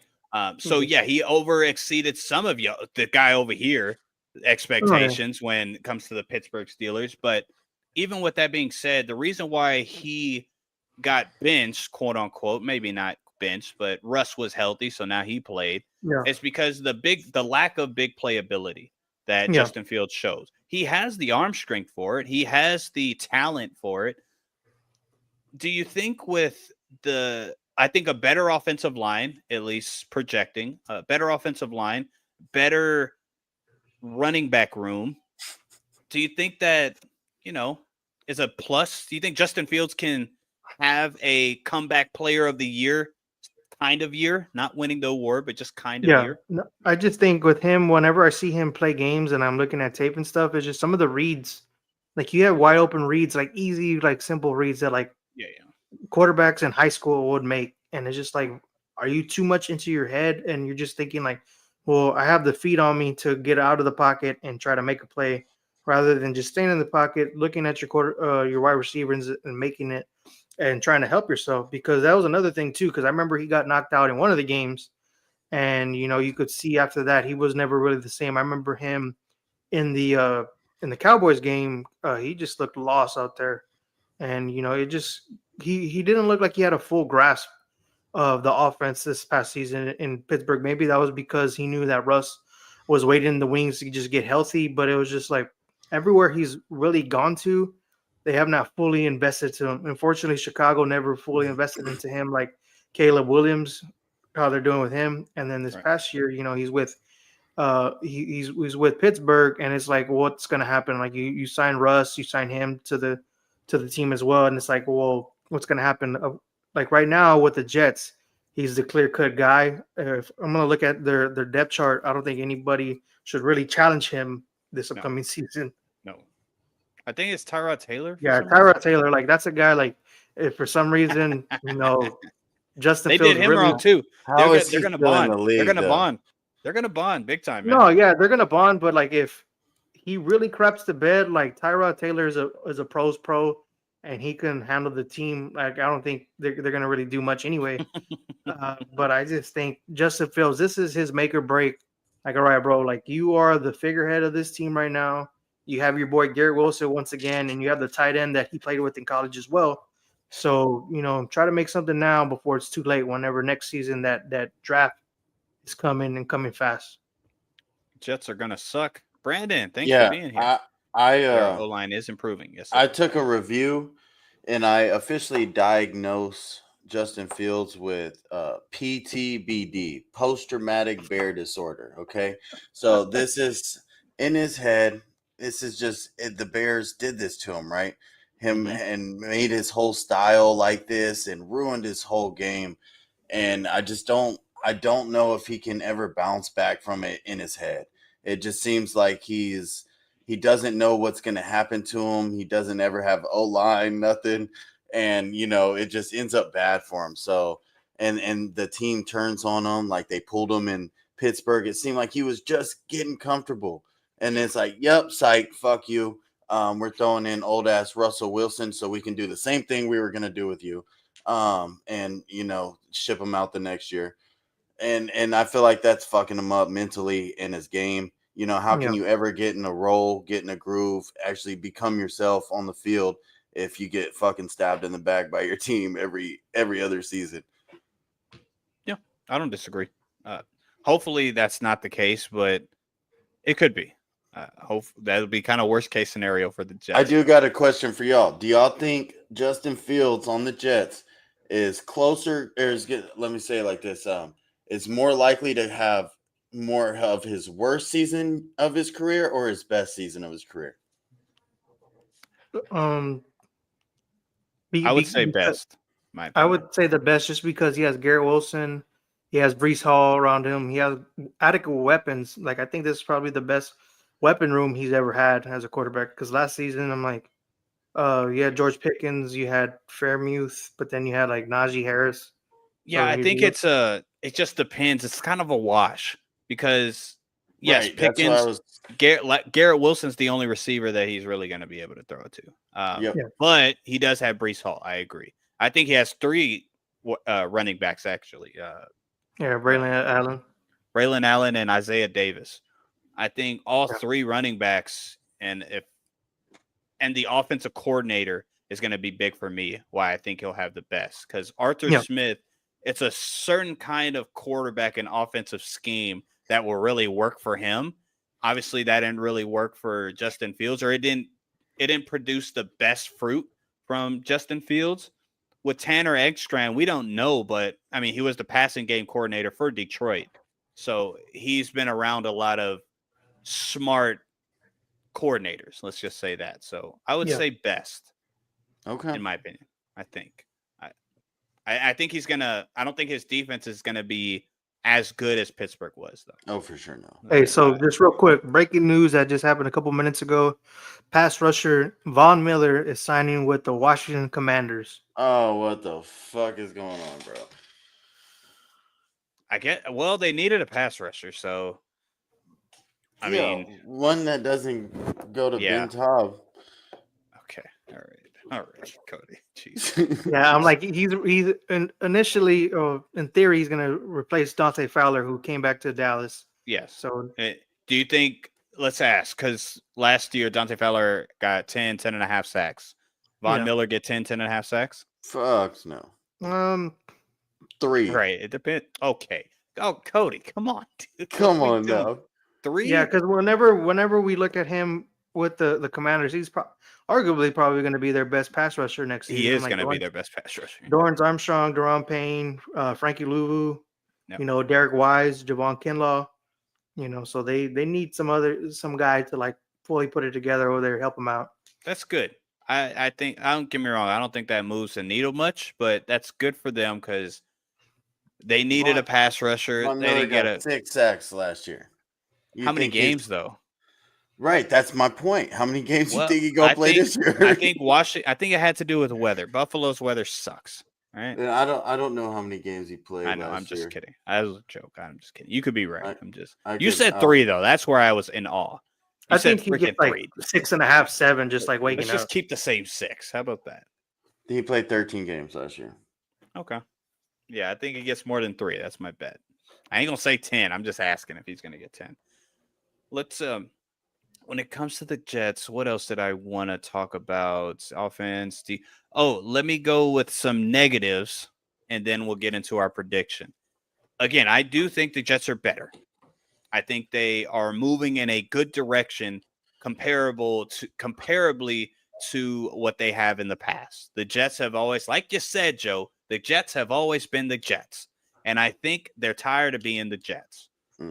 We'll see if that happens. I don't know if the head coach is the man that's going to just change everything in the right direction. I think it's a good start because, again, mentality-wise, he's a bit different than all the other head coaches. Again, football first, former player.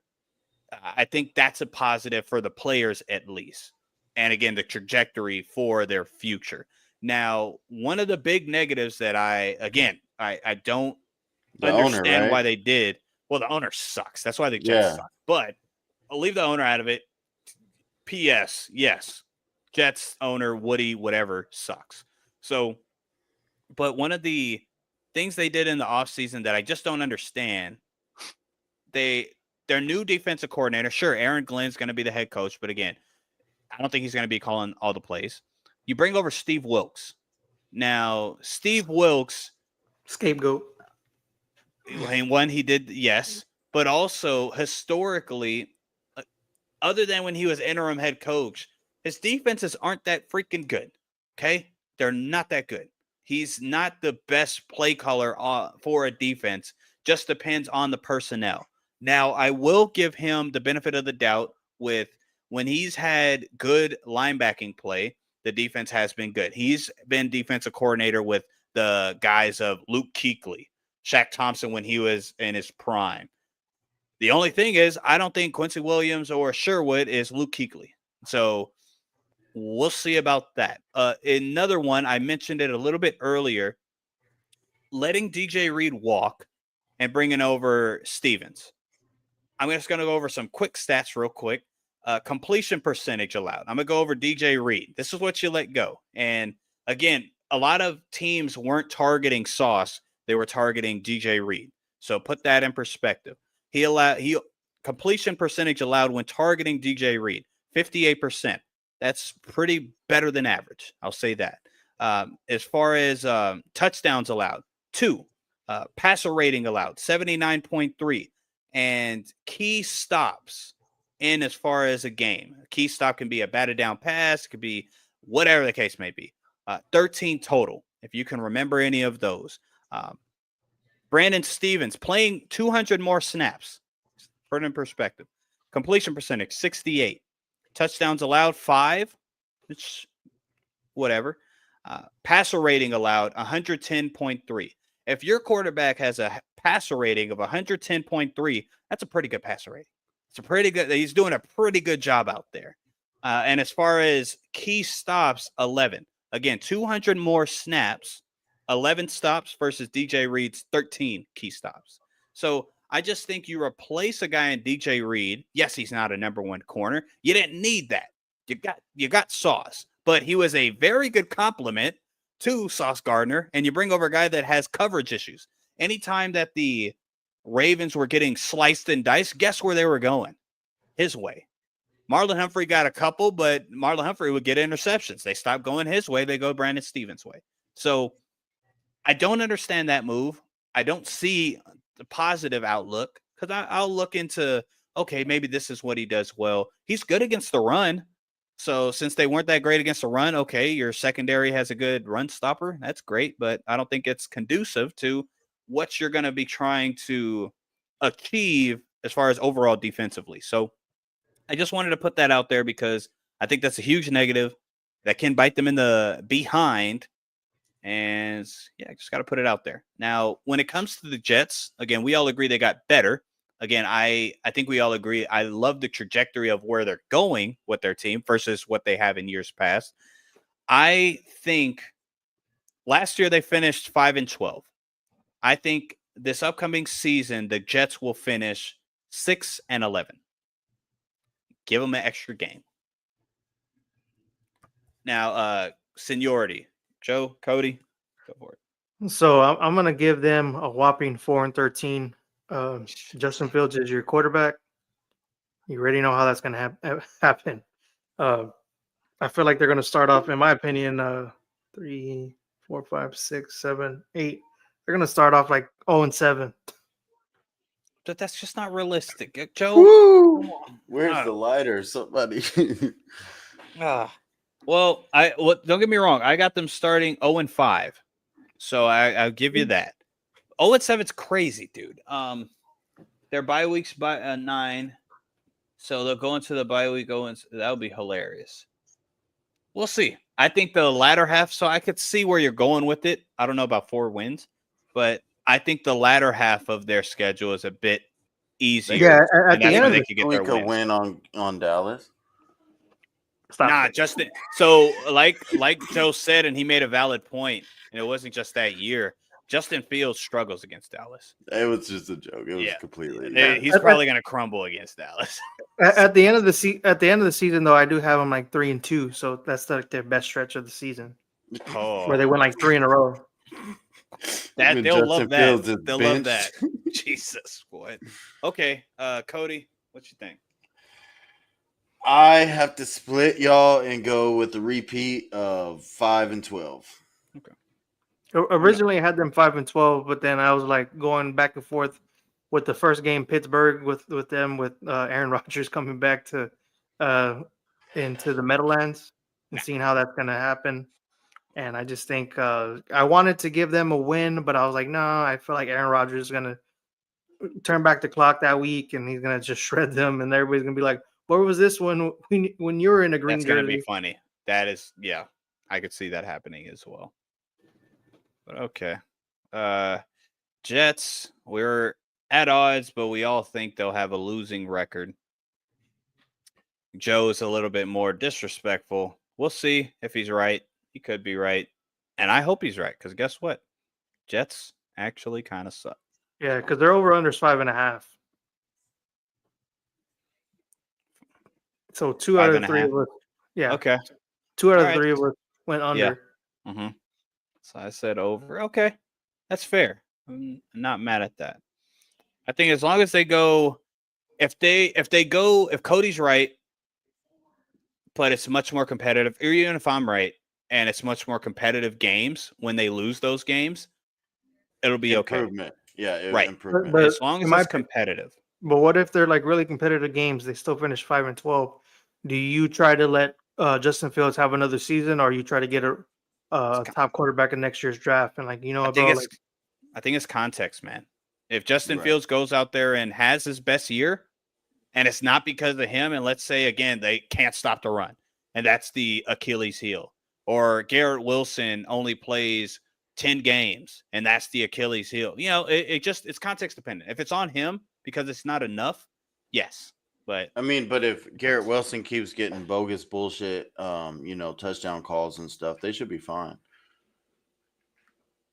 oh, you're the just Sunday night salty on game or the that Monday night one. game? Oh my Man, gosh. that thing is You're gonna haunt me salty on forever. that I call. hate that fucking call. Oh, wow. What a catch. All right. Yeah. What a non-catch. Sorry about that. All right. Yeah. Des Bryant, what a catch. Oh, Right. But shots Yeah. you were just there, dude. I'm sorry, man. I'm sorry I'm for just him. a bystander in waiting. Innocent bystander. Just all right, let's go to the team that finished second. Miami. Got the Miami Dolphins. So Fins up. hold on. Brandon, knee was out. Yes, I amen. knew it. Now I'm starting to understand. All right. We got a lot of Texan fans. One in the show, in the chat. It's ironic. We got we're in Texas. Well, true. Ironic. That's a good point. I'm Oh, going to 2 tell out you, of 3 Cody, are I from think I'm going to Texas. have to start making, and it's not going to be on you. I'm going to have to start making Texan hate videos. I don't want to, but I like that though. We enjoy that. I know. It's Joe ammo. can And y'all Joe are can good. I don't want speak to this as a Yankees fan. Booing Houston teams and making hate on Houston only makes us better. So, Does it really? yeah, If you say so, still up, brother. yeah. Well, the Miami Dolphins last year finished the year 8-9. A lot of up and down. I think one of the hottest seats as far as head coach go is going to be on Mike McDaniel for sure. When it comes to, instead of me talking too much, when it comes to Miami, Cody, let me ask you, as far as where they ended last year, what they've done this offseason, what did you gather from the moves or lack of from Miami? One thing to start with for last year when I watched Miami, I just felt like the whole team as a whole was not motivated. At times, it seemed like they were just out there playing football. Nobody had any urgency to try to even score, play defense. The whole team, you can't just tune into one real part because the defense sucked, the O line sucked, the receivers sucked. Even what's his name? Tyreek Hill doesn't look like himself out there last year. Or he needs to go have another baby or something. That's why last year I was really rooting for Mike McDaniels to get fired, man. I don't feel like he is the right coach for this team, at least. I'm not saying he doesn't have good points of him and some of his offensive schemes and stuff, but overall, I don't think Mike McDaniels is a real good coach. As far as their offseason additions, I got a long list of great players they added. Ryan Stonehouse. So they got a good punter. After that, the list ends, y'all. I don't really have much else. I mean, you got Zach Wilson, so he'll come in about week 7. Gosh. That's not Quinn looking Ewers. good. Yeah. I'm not even on the Quinn Yeah, Ewers good. thing. Just Yeah. leave him Yeah, alone. I'd rather Zach Wilson than Quinn Ewers right now. Leave him alone. I mean, at least I can say they added some decent O-line moves. I mean, you got James Daniels. He's James a guard, Daniels is right? good. If he's He's not a healthy, top 10 guard, but he's probably top 20, 25-ish or top so. 15, I would say, actually. Right Okay. guard. Right Yeah, guard. Right guard. right. You could argue that. I'm not mad at that. Mhm. They got tackle Larry, whatever his name is. Yeah, it's like you got okay players too, but where did you improve at, bro? I don't see like where I can be like, okay, I like what y'all did. Yeah, you brought in Minka. You got a 90 player, but lost to 88. Okay, you know what I mean? So I Right on. guess you got a younger defensive guy, but you lost your best defensive guy at the same time. So as far as this season, I don't see it improve. Maybe the pick turns out to be something. I don't know. I think what they get, a 5th round or something, not even a high round pick. Yeah. I don't know what the hell they're doing over there, and the Dolphins are incoming to a bad season. When I look at their schedule, I'm thinking, I'll let y'all talk about the Dolphins, something we'll go over record. Okay. I'll get my record. So one, I agree with all the main takeaways that you have for the Dolphins. The big question is, yes, where did y'all get better? Because okay, you bring over Minka. Last year, let's go over last year because what went under the radar for Miami that kept them in a lot of these games was their defense was actually good last year. It was decently in context. It was well rounded. Let's At say that. times. Yeah, inconsistent, but good. It wasn't terrible. They never got really just torched multiple games in a row. Let's say that. When it comes to passing and rushing yards and scoring, they were top 10 in every single category. Passing yards, 9th. Rushing yards, 9th. Passing touchdowns allowed, 6th. Rushing touchdowns allowed, 7th. They were a well-rounded unit as far as defensively. And guess what you did to reward your defense? You let Ramsey go. You let Kendall Fuller go. You let Javon Holland go. You let Jordan Poyer go. Calais Campbell, Agda, and Anthony Walker. All of them walk. That's what you do to your defense. And what do you add? Your linebacking core is decent. Don't get me wrong. I like their linebacking core. It's pretty good. What they're doing right now, and I think it's stupid and foolish, is they're banking on the edge rushers to come back healthy, and they think that's going to be it could be a problem. Don't get me wrong. But when have both of them been healthy for multiple games? Thank you. That hasn't happened. So they're banking on a what if that has had years to shift and make something, and they haven't done it. It hasn't been a fact that both of these guys have been on the edges creating chaos together. They haven't.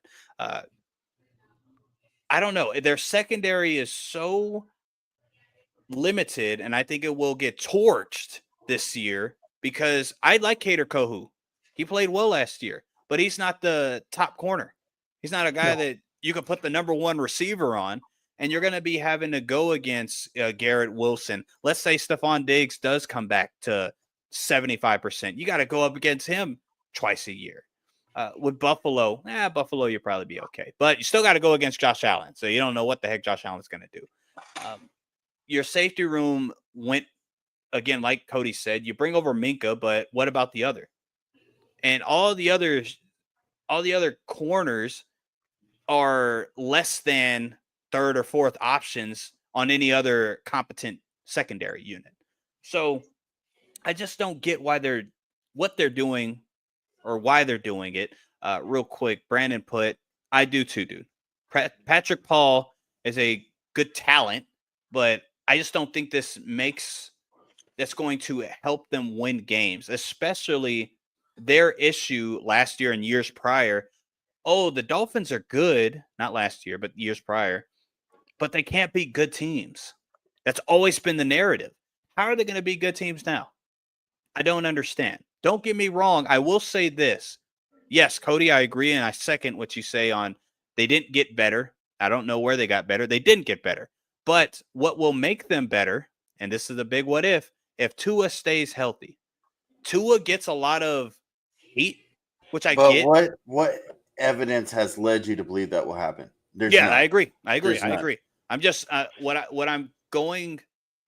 My point is with Tua, it's just the narrative with Tua. The injury part is true and it's a fact. But some people, even other than the injury, when he's playing, they're like, I don't know if Tua is really good. I think that narrative needs to cease. I don't know if y'all watch Tua. Tua's pretty freaking good. I just objectively speaking, Tua has played well when he's on the field. The issue is, can he stay on the field? And to your point, Cody, that hasn't been a fact. There's no evidence to show that he will stay on the field for more than 14, 15 games. Healthy, let's say that. The Dolphins are a tricky one, man, because a guy that's a coach that is on the hot seat, and if he's on the hot seat, guess who else is going to be on the hot seat? Tua. You know what I mean? So I don't the GM's going to definitely be gone if obviously Mike McDaniel's gone. I think you said it earlier, Cody, on this team didn't play. This team was like on autopilot. This team wasn't really hungry for wins. They were just playing football, like you said. Yes, and the middle linebacker, Jordan Brooks, which, again, good player, and he said it correctly. I thought he would be gone because he said it, but he's still on the team. They play soft. They're soft. I think what they did with bringing Mike McDaniel in, which I think we all agree, brilliant offensive mind. I have no issues with that. Brilliant play caller. I got it. But what they did was overcorrect. Brian Flores, the mean guy, right? The guy that was so strict and hard on players and all of this. So you bring the fun guy. You overcorrect instead of bringing right in the middle. Sometimes there's gray. There's gray area. It's not always just black and white. And you bring over a guy that's the complete opposite. A player's coach, but to an extreme level. Like the media likes him. The players just want to talk to him and be buddy. And Tua, it's okay, man. It's all good. But it's gotten to a negative now. Yes, 100%. Because this only works when you're winning. Right. It's not going to have the structure too. Of course. And you have to have I'm not saying he doesn't have a backbone. Somebody said that. And again, I don't do all that. Like call another man and say he doesn't have a backbone. I'm not going to do that. Somebody else did that. I'm not going to do that. I'm not going to say no backbone, but if you're just being all buddy and saying, guys, it's okay. It's all good, but it's not okay. These are grown men you're talking to, grown men that are losing. You know what I mean? So that I just think they overcorrected with bringing Mike McDaniel, and now it's showing when it comes to just structure. They don't really, their identity was strictly Waddle, Achane, Hill, speed guys. This team is just too fast for everybody. Well, Hill, like you said, seems to be on a decline. He could still be fine. Waddle came off of one of his worst years last year. Achane can't stay healthy consistently. So now what? You have no identity as far as can you win tough games? Right. It doesn't seem like you can, at least historically speaking. So off-season wise, I think if you graded it, I think we graded it as well. I know I graded it probably like a D or D minus. F. They didn't help the team. There's no helping the team. So, they got rid of Jonnu Smith. Jonnu Smith took over for your offense because guess what? They said, all right, all we have to do is play like a cover 2, cover 3, cover 4 shell so y'all don't beat us deep. And that worked. They couldn't beat you deep. So guess what? Intermediate, give it to Jonnu Smith and Achane. And Jonnu Smith had a career year. And what do? You give them away. Trade them away.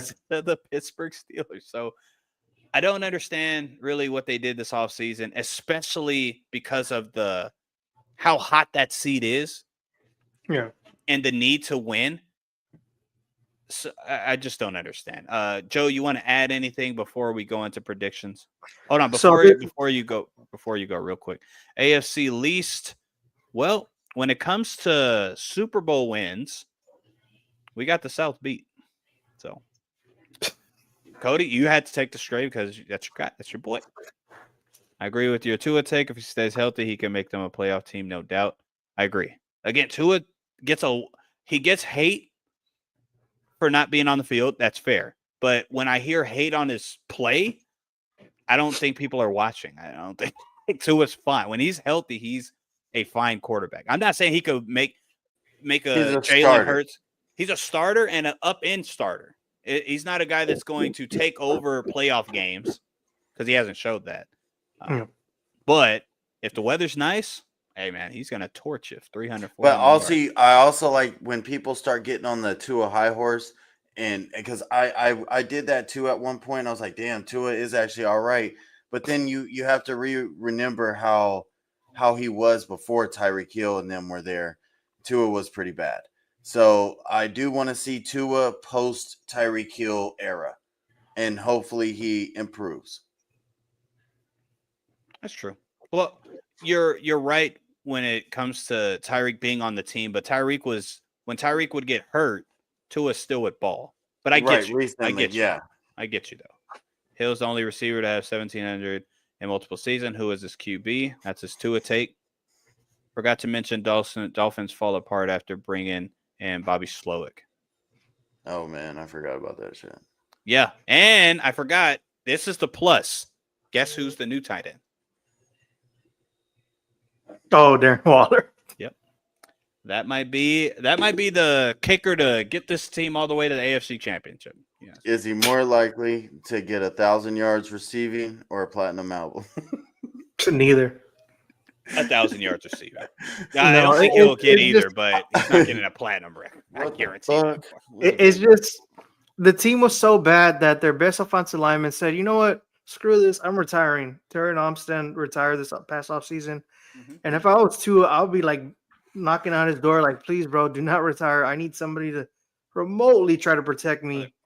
Yeah. But wasn't he like all in a mental health state and like posting suicidal stuff and all that? I thought he was with like Miami and that bad team.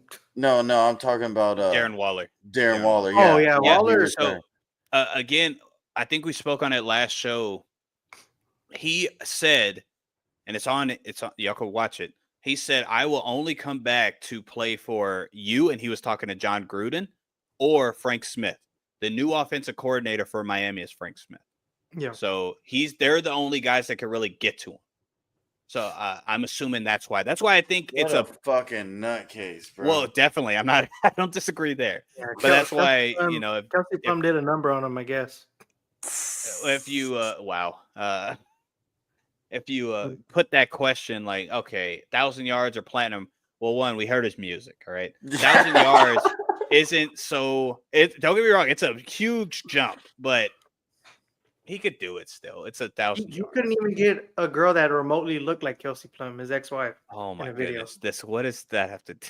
God damn it. All right. What else was I gonna say? That's about it. Oh, when it comes to the offensive line. Horrible. The offensive line, I get it. It's bad. It is. They did add pieces, like Cody said. James Daniel, if he stays healthy, that's going to solidify that right side. The right tackle's not too bad. The center's actually good. The left guard's Armstead retires and you don't replace the left tackle. That's crazy. That's absolutely crazy. So we'll see. We'll see about that. I think that's a huge. Who was their first round draft pick this year? I can look it up. I forget who they drafted in the first round. Let's see. I'm going to tell you right now. They took the defensive tackle, Kenneth Grant. Which is good. Yeah. Which is good, but I was like, just to kind of maybe hopefully replace, that need that they had whenever they got rid of Wilkins. Yeah, because around that time, I'm like, Booker was taken right before the guard, Kelvin Banks, Minbu, Will Campbell. So, yeah, at that point, like, do you want to reach on another guy? Probably not at that pick. Right. Well, yeah, let's go Miami Dolphins predicted record. Now, their over-under is 8.5. Just throwing it out there. You want me to go for it?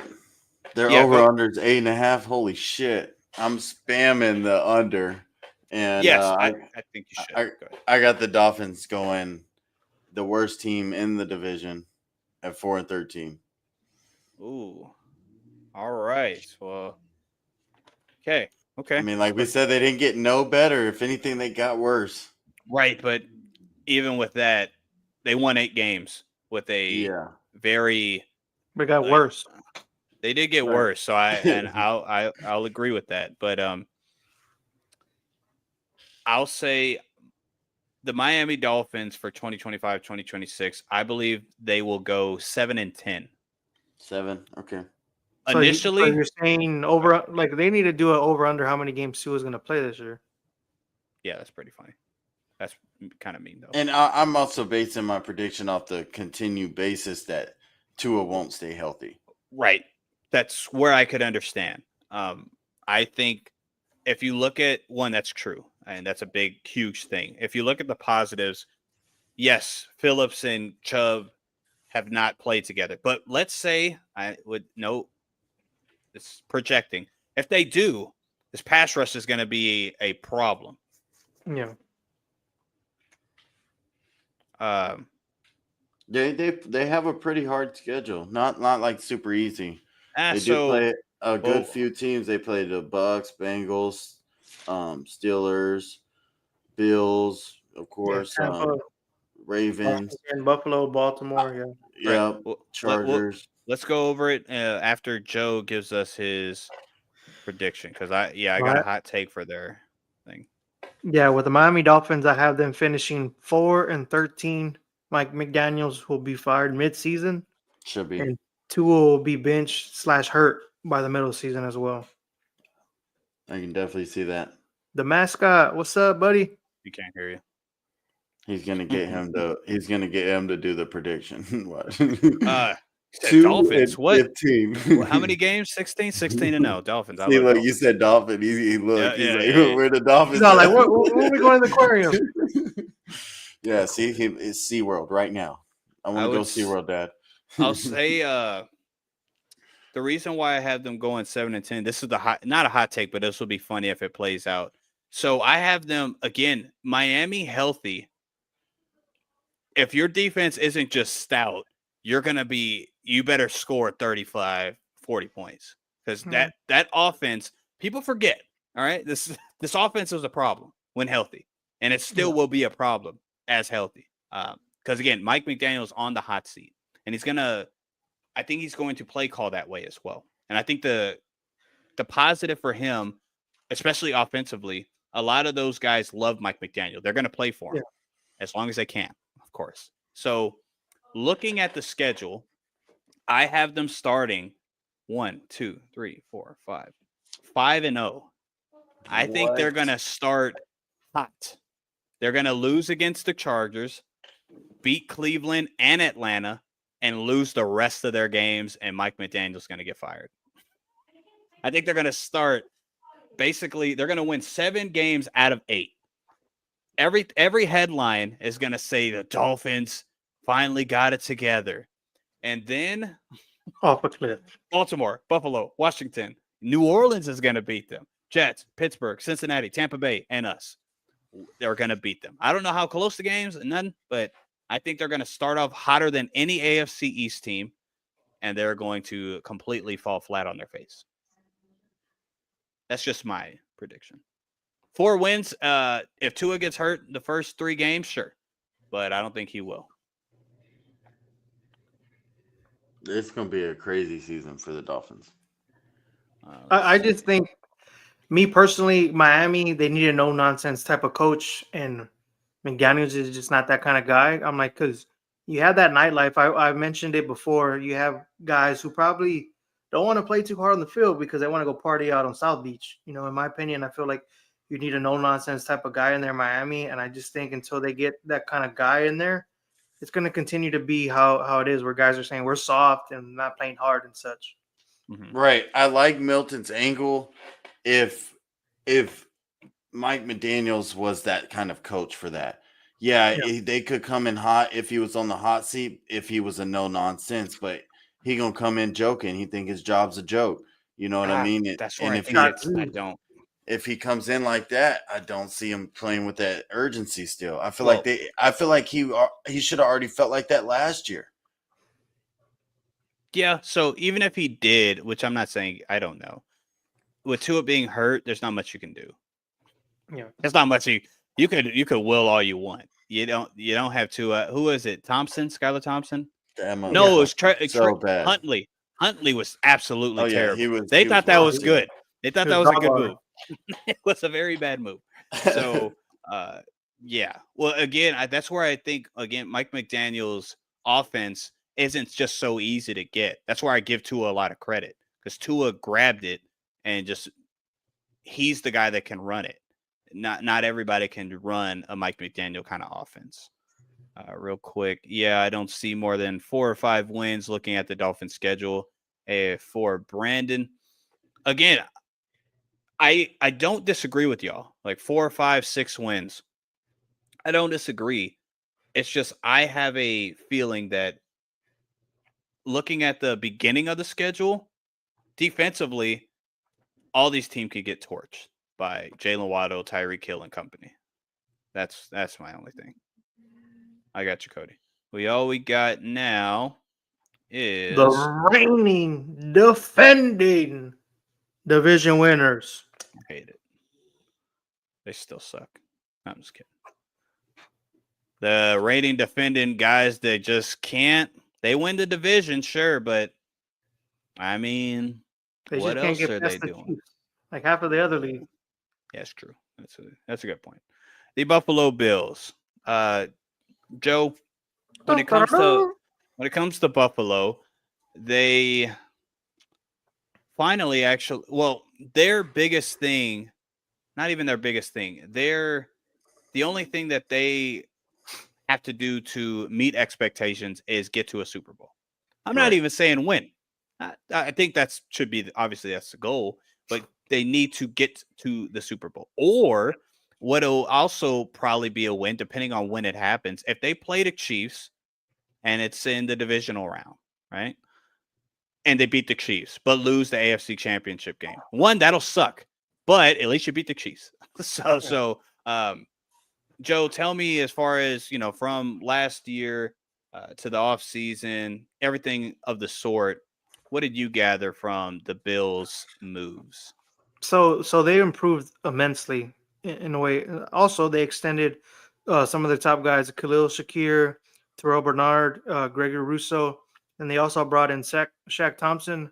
We could see how he ends up being. He's a a linebacking core piece, and whenever he's healthy, he can play really good. Bring in Elijah Moore, you bring in Tre'Davious White to fill a cornerback need. You also bring in Josh Palmer, Joey Bosa to help out with that stellar pass rushing core that they have. You did lose Mac Hollins, which had a kind of a career year in Buffalo, but you replaced him with Josh Palmer and some other guys, and you also let go of Von Miller. So the people that they let go, I feel like they upgraded immensely. Just with me in particular, their front is strong, their linebacking core is strong, their secondary is up and coming. They're really young. They're banking on their first round pick out of Kentucky. Hopefully he can pan out. But their safety room, not the best. So hopefully those safeties don't get attacked much because you have that front that's going to be going to get that quarterback every down and play. Hopefully they have a great season so those safeties do not get torched. But other than that, their defense, Sean McDermott coach up a defense like nobody's business. So hopefully those safeties learn the scheme and they're okay in this season. But I just think it's Super Bowl or bust for Buffalo this season. Okay. Real quick, I don't think Bill's offense is as efficient as it was last year, and signing Joey Bosa was crazy. The latter part, Brandon, I thought it was crazy. Von Miller dealt with injuries. You bring a guy that's also always deals with injuries. Kind of crazy, but good move for. Yeah, because everybody thought he was going to San Francisco.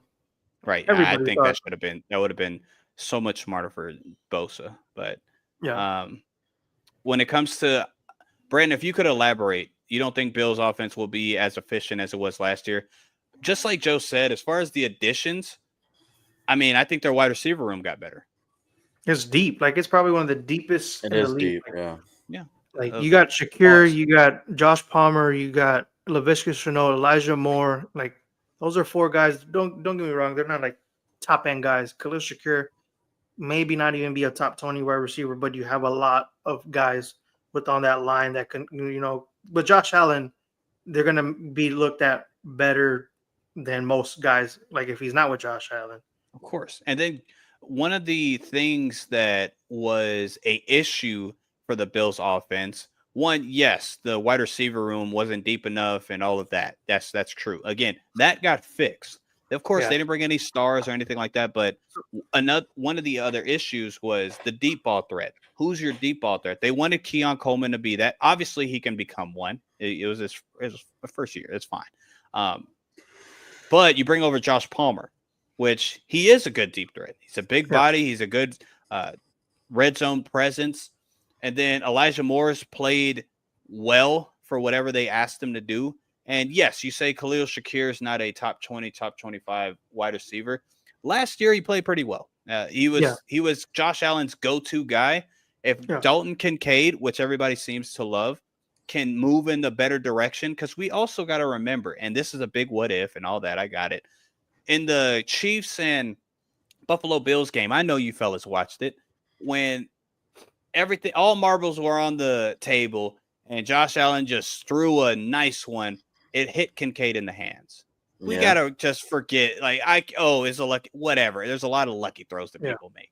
That went right into Kincaid's hands. If he catches that, we might be having a different conversation.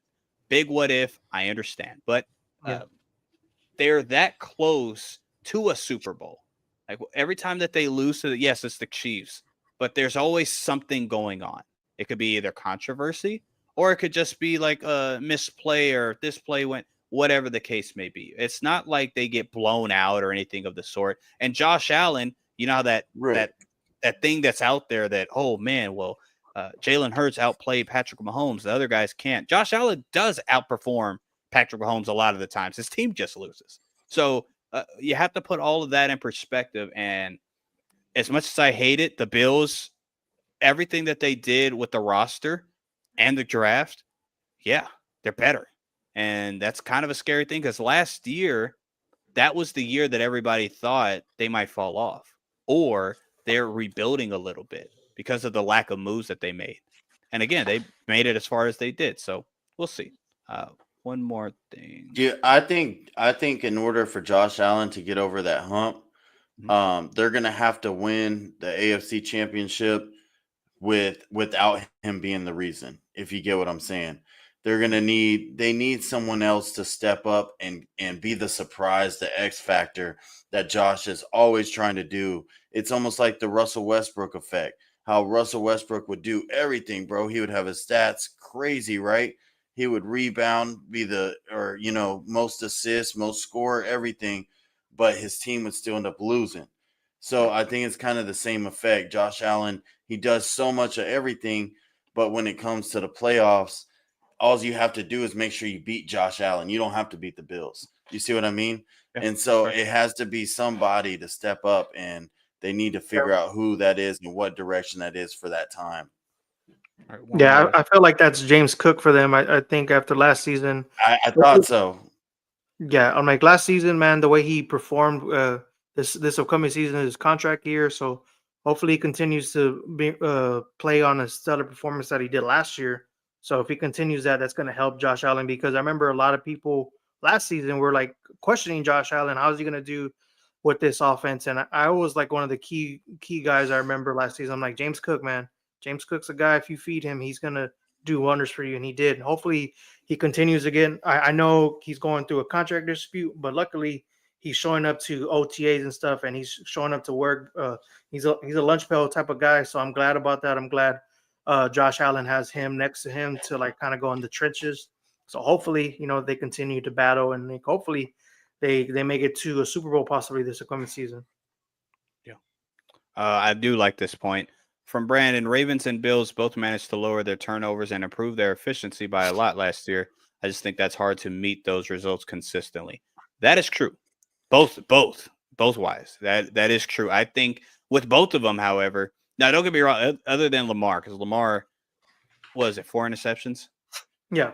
That's crazy. So I don't think that'll be redoable. But Josh Allen, he just, they still relied on him, like Cody said, but there was some games that they just ran the heck out of the ball. And Yeah. Josh didn't have to do much. Yeah. But not in the Dalvin playoffs. Cook, baby, That's helped me what I'm win the talking about. fantasy championship game. Whoop, whoop. Yeah. Also, all you fantasy guys out there, James Cook won last year. Joe was right. This year, don't do it. He was a touchdown merchant. He ain't getting that many touchdowns again. Yeah, we don't know. All right. Yeah. Sure. What was the Bills' record last year? I think it was They a 12 won. Yep. 12. They won 12 games. Okay. So let's get into our Buffalo Bills record prediction. All right, here we go. Let's do it. Dun, da, da, da. So I got the Buffalo Bills finishing the 2025-2026 season. Same record, 12-5.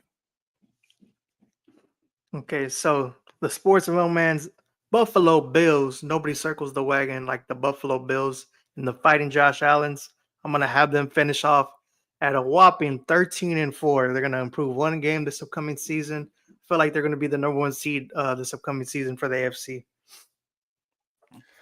Okay, and then I got them stepping back one game, going 11-6. Yeah, that was my initial prediction. So Cody, I'm with you. Just so everybody knows, when it comes to like the breakdown and did this team get better? One, I just want to make sure we break down the team just in case we have the record worse or whatever. So there's context. Yep. But just because you got better doesn't mean your record will. That's not how the NFL works.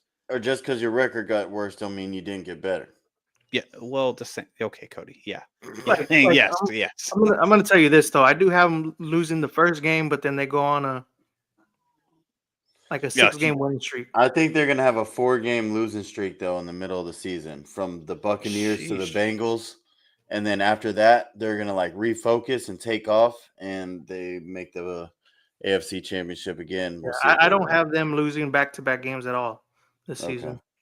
Yeah, likewise. I think they lose the first game, lose against Miami, but after the Miami game, 1, 2, 3, 4. I do think they lose the opening 8. Week though. I think they win. I have them losing to Baltimore, Kansas City. I actually have them losing to Milton's boys, and then I have them losing to Philadelphia as well. Yeah, I got us once, Philly, because they were split. Like I remember last year in Foxborough.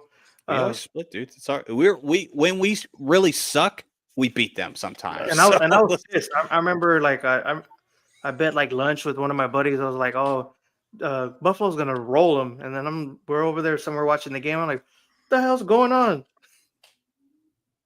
Let's see. Hold on. What do you mean, Brandon? Big difference going from a 4th place schedule to a 1st place schedule. They do play a lot of good teams though. There will be a lot of good games for Buffalo this year. I'm like, they play Philadelphia. They play. Well, I think it'll be a good schedule. So Buffalo, out of all the teams that finish first in their division, they have the easiest schedule in the NFL. Okay, all the big time. Yeah, all the big teams, like the teams that won a lot of games. Which is crazy, but I think it's because we play the NFC South. It's because also the division too. Everyone else in the division. Yeah. Well, we're coming up, so no more. I mean, you could win this division with 8 wins too. No. Well, to you, they can. So yeah, hopefully not. 8 wins will get you 3rd place in this division. I'll bet both of y'all lunch that only the Bills have more than 8 wins this year. In that division, the Bills get 8 wins. I'm like, I'm saying they'll be the only team with more than 8 wins. I'm like, New England's over under though is 8.5. Yeah, well, Joe, we don't care about Vegas, but I get it. I was just making. I bet you, Cody, lunch. Yeah, that you're 100% incorrect. Okay. All right, remember this. So you can improve and get the same number of wins if you play a much harder schedule. So you can improve and get the same number of wins. I guess he's talking about Buffalo, I'm guessing. So with the much harder schedule. Like they improved in the areas of need that they needed. I'm like, The Texans will beat Buffalo though this year. So you can improve and get the same number of wins if you Yeah, pretty eat the much hard Buffalo wings. I'm eat Well, Buffalo wings on the show that week. last year that would be funny. Last year they didn't have a 4th place schedule, so I'm trying to get where you get them from that. I got them having the same record. I don't know what you mean, Brandon. Or But- maybe he's talking about me. I don't know. Same amount. Yeah. Oh, because you saw I'm going 12-5. Yeah, I still got them going 12-5 just because I mean it's still the NFL, and sure, yeah, they could beat Pittsburgh, they could sweep us, they could beat Miami. I got the Miami beating them just because it's the beginning of the year. Oh, okay. He's talking about the Houston Texans. Oh, he's saying that they're Darn going it, to go 11. get out of here. Get out. All right. Well, that's our AFC East predictions. We have obviously we're in cahoots. Buffalo Bills are going to win the AFC East division. 2nd place will be the New England Patriots. 3rd place will for y'all. I don't know who's 3rd place for y'all. For me, it's not the Dolphins, the It's Jets. Miami. Well, I have the Jets going 4-13. Or no, I have them actually the same record, 4-13, both of them. And then New England 10-7, and then Buffalo 13-4. Right. Okay. So, all right, we'll see. I got Jets winning 5. I had Miami winning 4. So I guess you could swap it. All right. So, all right, we'll see. I think y'all think real low of the last 2 teams. I think low of them, but I think they'll get a couple wins. Okay. Well, that's AFC East. Let me see. Where's my paper at? Next week we will go into AFC South right there. NFC South, AFC East. I think it's NFC East. I think so. We might as well do that. Yeah. NFC East. Next week, Joe, you got to make sure you're here. If anybody could get a hold of Jalen, make sure Jalen's here. Because Give me the Giants. give me the Giants. I'll do. No, I hate the Giants more than all of you. So, all right. Hold on. Buffalo. Oh, of course. Dang it. I don't know why I did that. They play the Texans. Yeah, So that's why I said because they're am I automatically doing the Giants then? You're doing Commanders? Well, it depends. Well, as far as like be ready for everything. Some, you know me, I might be funny and say, Joe, talk about the Eagles. Jalen, talk about the Cowboys. That's we where should. Get real We should good. do that. Yeah, we should exactly. have it where I do. You got to be able to steal back. All right, tell me what this team has done. Like be uncomfortable and comfortable at the same time. That's how you do it, dude. I'm not doing the Giants because I mean y'all have beef, but I got hatred. All right, we're a little. I can't even sleep. I can't even think about Eli Manning. All right, leave me alone, Joe. Okay, well, fellas, thank y'all for joining me, of course, on this beautiful Wednesday night. Again, next week we will be live and we will be going over the NFC East. NFC Beast. Brandon, thank you for being here. LJ, thank you for being here and interacting with your boys. Much love and appreciation to everybody else that was at least just watching and viewing. Everybody that's not here live but watches this back and you're here all the way at the end. Much love and appreciation to you as well. And yes, we are out. Out of there. Are we on the air? That shit's so funny.